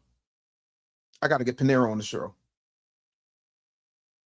It's not that I forgot the others. I don't consider 3 people a group. I know technically it is, but I'm talking about, did I hear something about a crew? What they want to do? You best to call them Mr. Babyface so they can bring out the cool in you.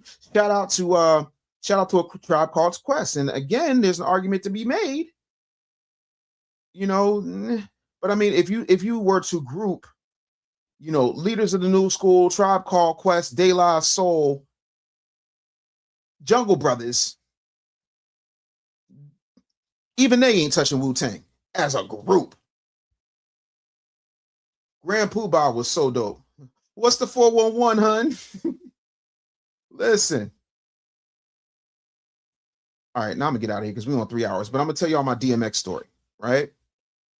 So it's my first big hip hop radio interview was DMX, right? And I was nervous as hell. Nervous as hell. And DMX come in there, and like, to know DMX, and I keep in mind I did not know DMX at the time, but he came in there with a pair of jeans on, some Timberland boots that were untied. He had this big old like link fence chain type, like iron link chain with a padlock on it. And he was like, "Yeah, mate, how you doing?" And he's like, "Have you heard the new album yet?" I said, "No, I haven't heard it." He says, "It's called Flesh on My Flesh, Blood on My Blood. Another conversation with the blood, another conversation with the devil." I'm like, he's like, "You ain't even seen the artwork. Yo, hey, show my man the artwork." Now, keep in mind, it's iconic now, but then it was scary. It's DMX covered in a pool of blood. I'm like maybe 20 years old. And I was just like, oh shit. I don't even know how to go with this. You know what I'm saying? But see, like, the thing that I did that I don't think a lot of people do, like, I stay hungry. You know what I'm saying? Like, so what I did was, I mean, the records that, like, I made like over 100 records for the first album. So I keep that hunger. That's how you disrespect. That's how you overcome the sophomore jinx. You know what I'm saying?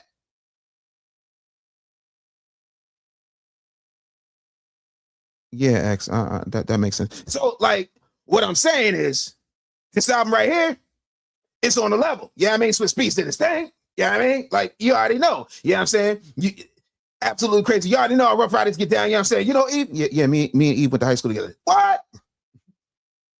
I'm like, yeah, no. Eve was a year behind me. I used to bang on the tables like when she would rap. She was still calling herself Eve of Destruction, but that's a whole nother conversation. Yo, word. All right. Yeah, I mean, I didn't even know that. Shout out to MLK. Yeah, I mean. And so, interview, you know what I mean? He's like, yo, it's DMX, you know what I'm saying? And we in the building, you know what I'm saying? Like, Rough Riders. I was like, this is crazy. And he said, listen, man, I just want to let you know you did a real good job. Yeah, I mean, I feel like you got a good future in this game. Yeah, I mean, like, keep your head down, stay prayed up. Matter of fact, bow your head. Heavenly Father, I come to you right now. Bless my young brother Taz. You know what I'm saying? He's doing his thing out here.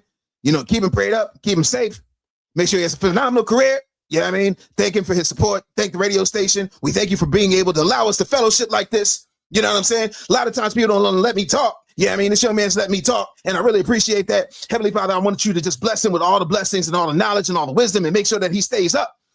You know what I'm saying? In your name we pray, Jesus. Amen. I was like, this nigga scared me, freaked me out, complimented me, and prayed for me. Anytime I saw him, he's like, yeah, what's up? What's good? What's good? So I took real offense to anybody slandering the name of DMX. Period, point blank. I remember one time, let me tell you something. I was such a DMX fan that when Swiss Beats would come on my show, I remember Swiss Beats came into my studio when I was in Nashville, Tennessee, and he brought Cassidy in my studio. And the whole time I'm like, do you hear what I tell you? Understand what you hear. Don't let nobody tell you. Whole time I'm like, X's got y'all bouncing. So me and Swiss Beats is doing this the whole damn Dark Man X got you bouncing again. Look, I don't give a damn. To me, Swiss Beats is the DMX, what Jimmy Jam and Terry Lewis is to Janet Jackson. What the RZA is to Wu-Tang. What Timberland is to Missy. When you don't have one, you don't have the other. What Mark Hamill is to Kevin Conroy. Y'all didn't even get it. You're whack, you twisted, your girl's a hoe, you broke, you kid at yours, and everybody know your old man say you stupid. You be like, so I love my baby mama. I never let her go.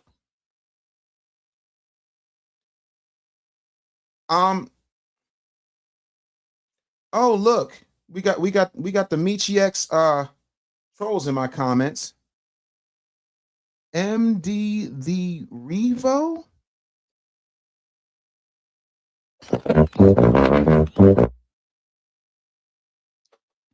First of all, who are you? Who sent you? And why you look like the fat member of NWA that everybody forgot about?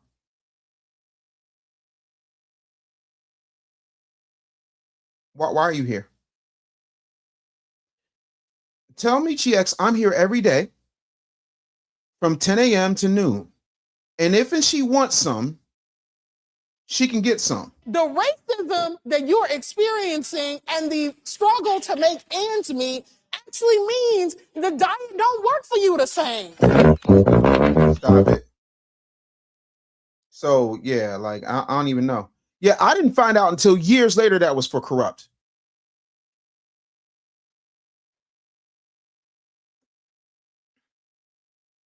But yeah, like, you know, where Michi X wanted with me.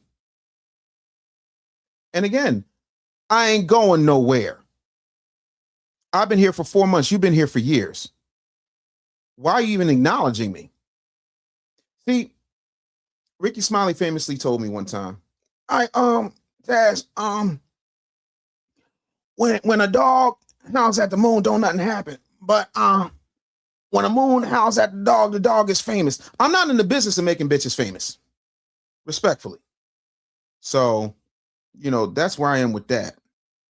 So I don't know what to tell you. But please, mind your business. I don't want a one-on-one with you with your half-breed queen. Stop. So what are you talking about? Why are you here? Let me help you out. Because apparently you don't seem to realize, what is his name? MD the Revo? Or is it MD their VO? I don't know. Maybe it should be MD their BO, because your body odor is probably stinking up my studio right now. Let me do you a favor, boo-boo cakes. Take your sassy ass on and get this band. Bands will make them dance. Welcome to Blockonda forever.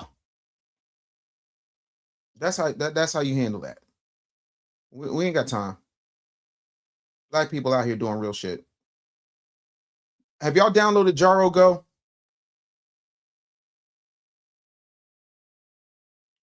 That's my question. Have you downloaded JaroGo? If you haven't, I'm gonna need y'all to do that. I ain't got time. Panel with Michi X. For what? This is the smoking section. And if you got them, I'll smoke them. But leave me alone. I'm asking y'all to leave me alone. Yeah, I got trolls. Like, I got trolls. They're multiplying. And they're big back and trolls. But this smoke I stay applying. It's electrifying. You better keep up, because I'll smoke your ass. And my booze is on your neck. You better keep up. You better understand that your big back's getting checked. Yes, it is. Yes, it is. I demand respect. I'm the one you don't want, because I will roast you, honey. The one you don't want, because I will roast you, and the one you need. I'll roast with speed. I got trolls. I got trolls in different area code trolls.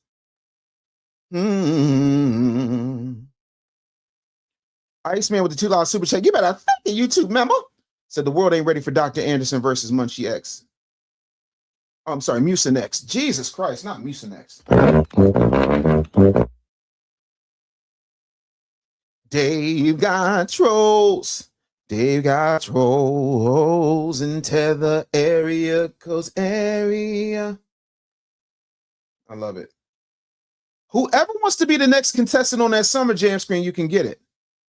Shout out to Rough Fans, everybody out in Baltimore. No, let me explain something to y'all. I'm diverse. I'm the nigga who played Tony in West Side Story. Something's coming, I don't know what it is, but it is gonna be great.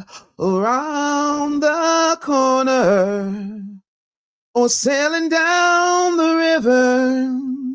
Come on, trolls, deliver to me. Could it be? Yes, it could. Big bags coming, come on, good. I'll roast your ass. I'm him. One of my secret dreams as a kid was to play Phantom of the Opera when I saw Robert Guillaume do it. Please don't fuck with me. Dave, you answer my favorite villain question? Because the people y'all think are villains, I don't think it's villains. I think Killmonger's a hero. I think that's a foundational Black American hero that right there, no different than Storm. Oh, she's the queen. Yeah, of course you would. You would big up a African American. I think villains that have a purpose. I'm a huge fan of Doom. I love Dr. Octopus, especially in the Superior Spider-Man run. I think Dr. Octopus is top tier. Okay, Gilroy said, get downloaded the other day. I think, first of all, nobody talks about how aggrieved Magneto was. You're talking about a young Jewish boy in the Holocaust whose parents were killed and he was tortured and experimented on. Had the tattoo to prove it.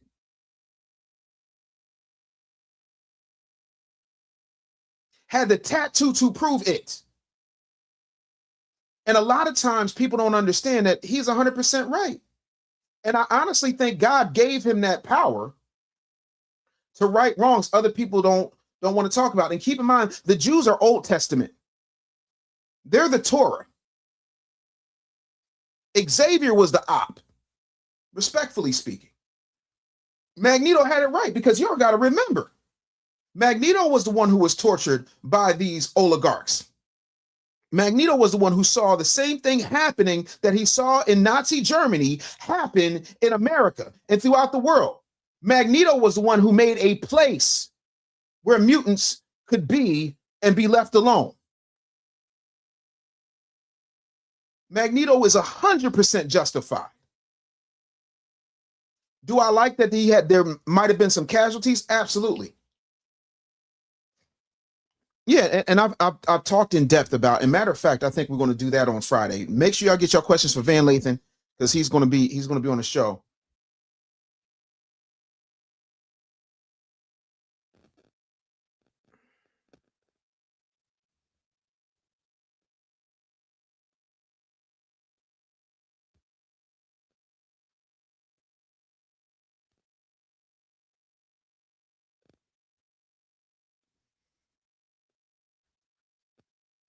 I don't think Thanos is a villain, but I've been saying this for years. I think it's very weird that Thanos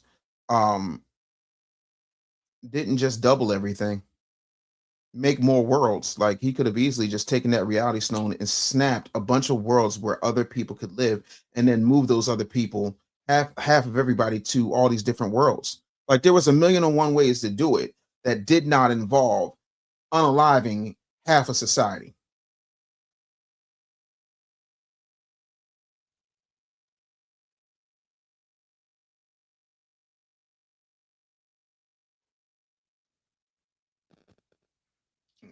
Nefertiti said, where do I send the questions for Van? To my email. Of course, you can email me, dave@businessbullyshow.com, dave@businessbullyshow.com. All right. So, yeah, man, I think we had a good show. Yeah, I think you'd have been Doom level king if they didn't write Genosha's destruction. Yeah, because like having all those mutants there living peacefully, you know. I think, honestly, and sometimes that's the thing. Like, but my whole thing is Killmonger could have been prevented. He could have been prevented had T'Challa listened to Nakia in the first place, because all Nakia was saying was the same thing Killmonger was saying. But you know, Killmonger had to damn near unalive him in order to get him, you know, to understand. Now you want to share. And then look what that got you. This is why Killmonger was right. Because look at what happened with Queen Ramonda in Black Panther 2. And I'm not talking about her unalivened by the illegals entering her borders, the Mexican illegals entering her borders. I'm not talking about that. I'm talking about when the UN was like, well, we need that vibranium. The CIA was trying to get that vibranium. This, that, and third. I hate you, Dexter. You said, what if Van had a son and named him Minivan? Well, technically, Van is Minivan because he's Van Lathan Jr. His father's Van Lathan Sr., so he's already Minivan. Shout out to Cool G Rap and DJ Polo.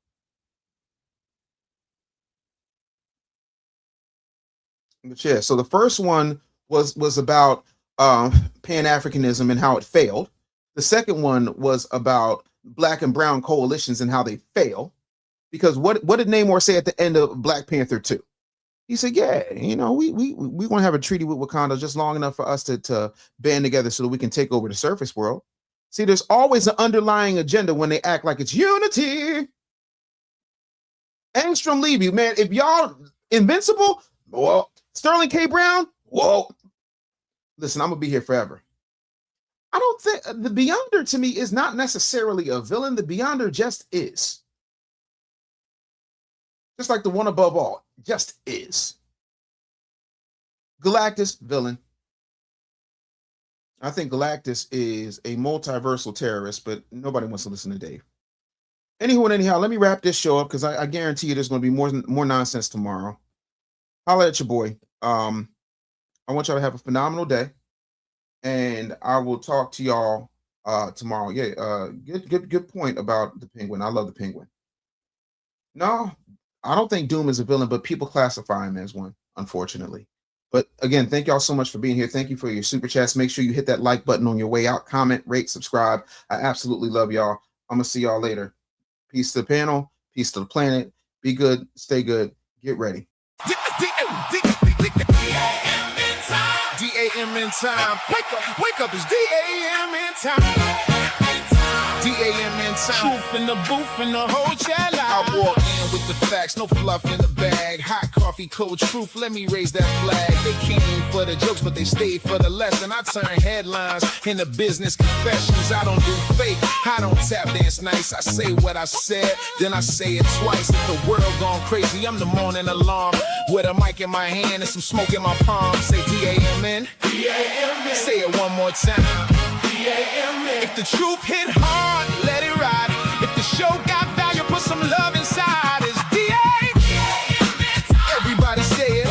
D.A.M.N. Don't just replay it. D.A.M.N. We live in the chat. If the facts hit home, go and tap that tap. D.A.M.N. Hands in the sky, wake up, get smart, let the nonsense die. Tap that tap, drop that love. Shack going crazy when that truth show up.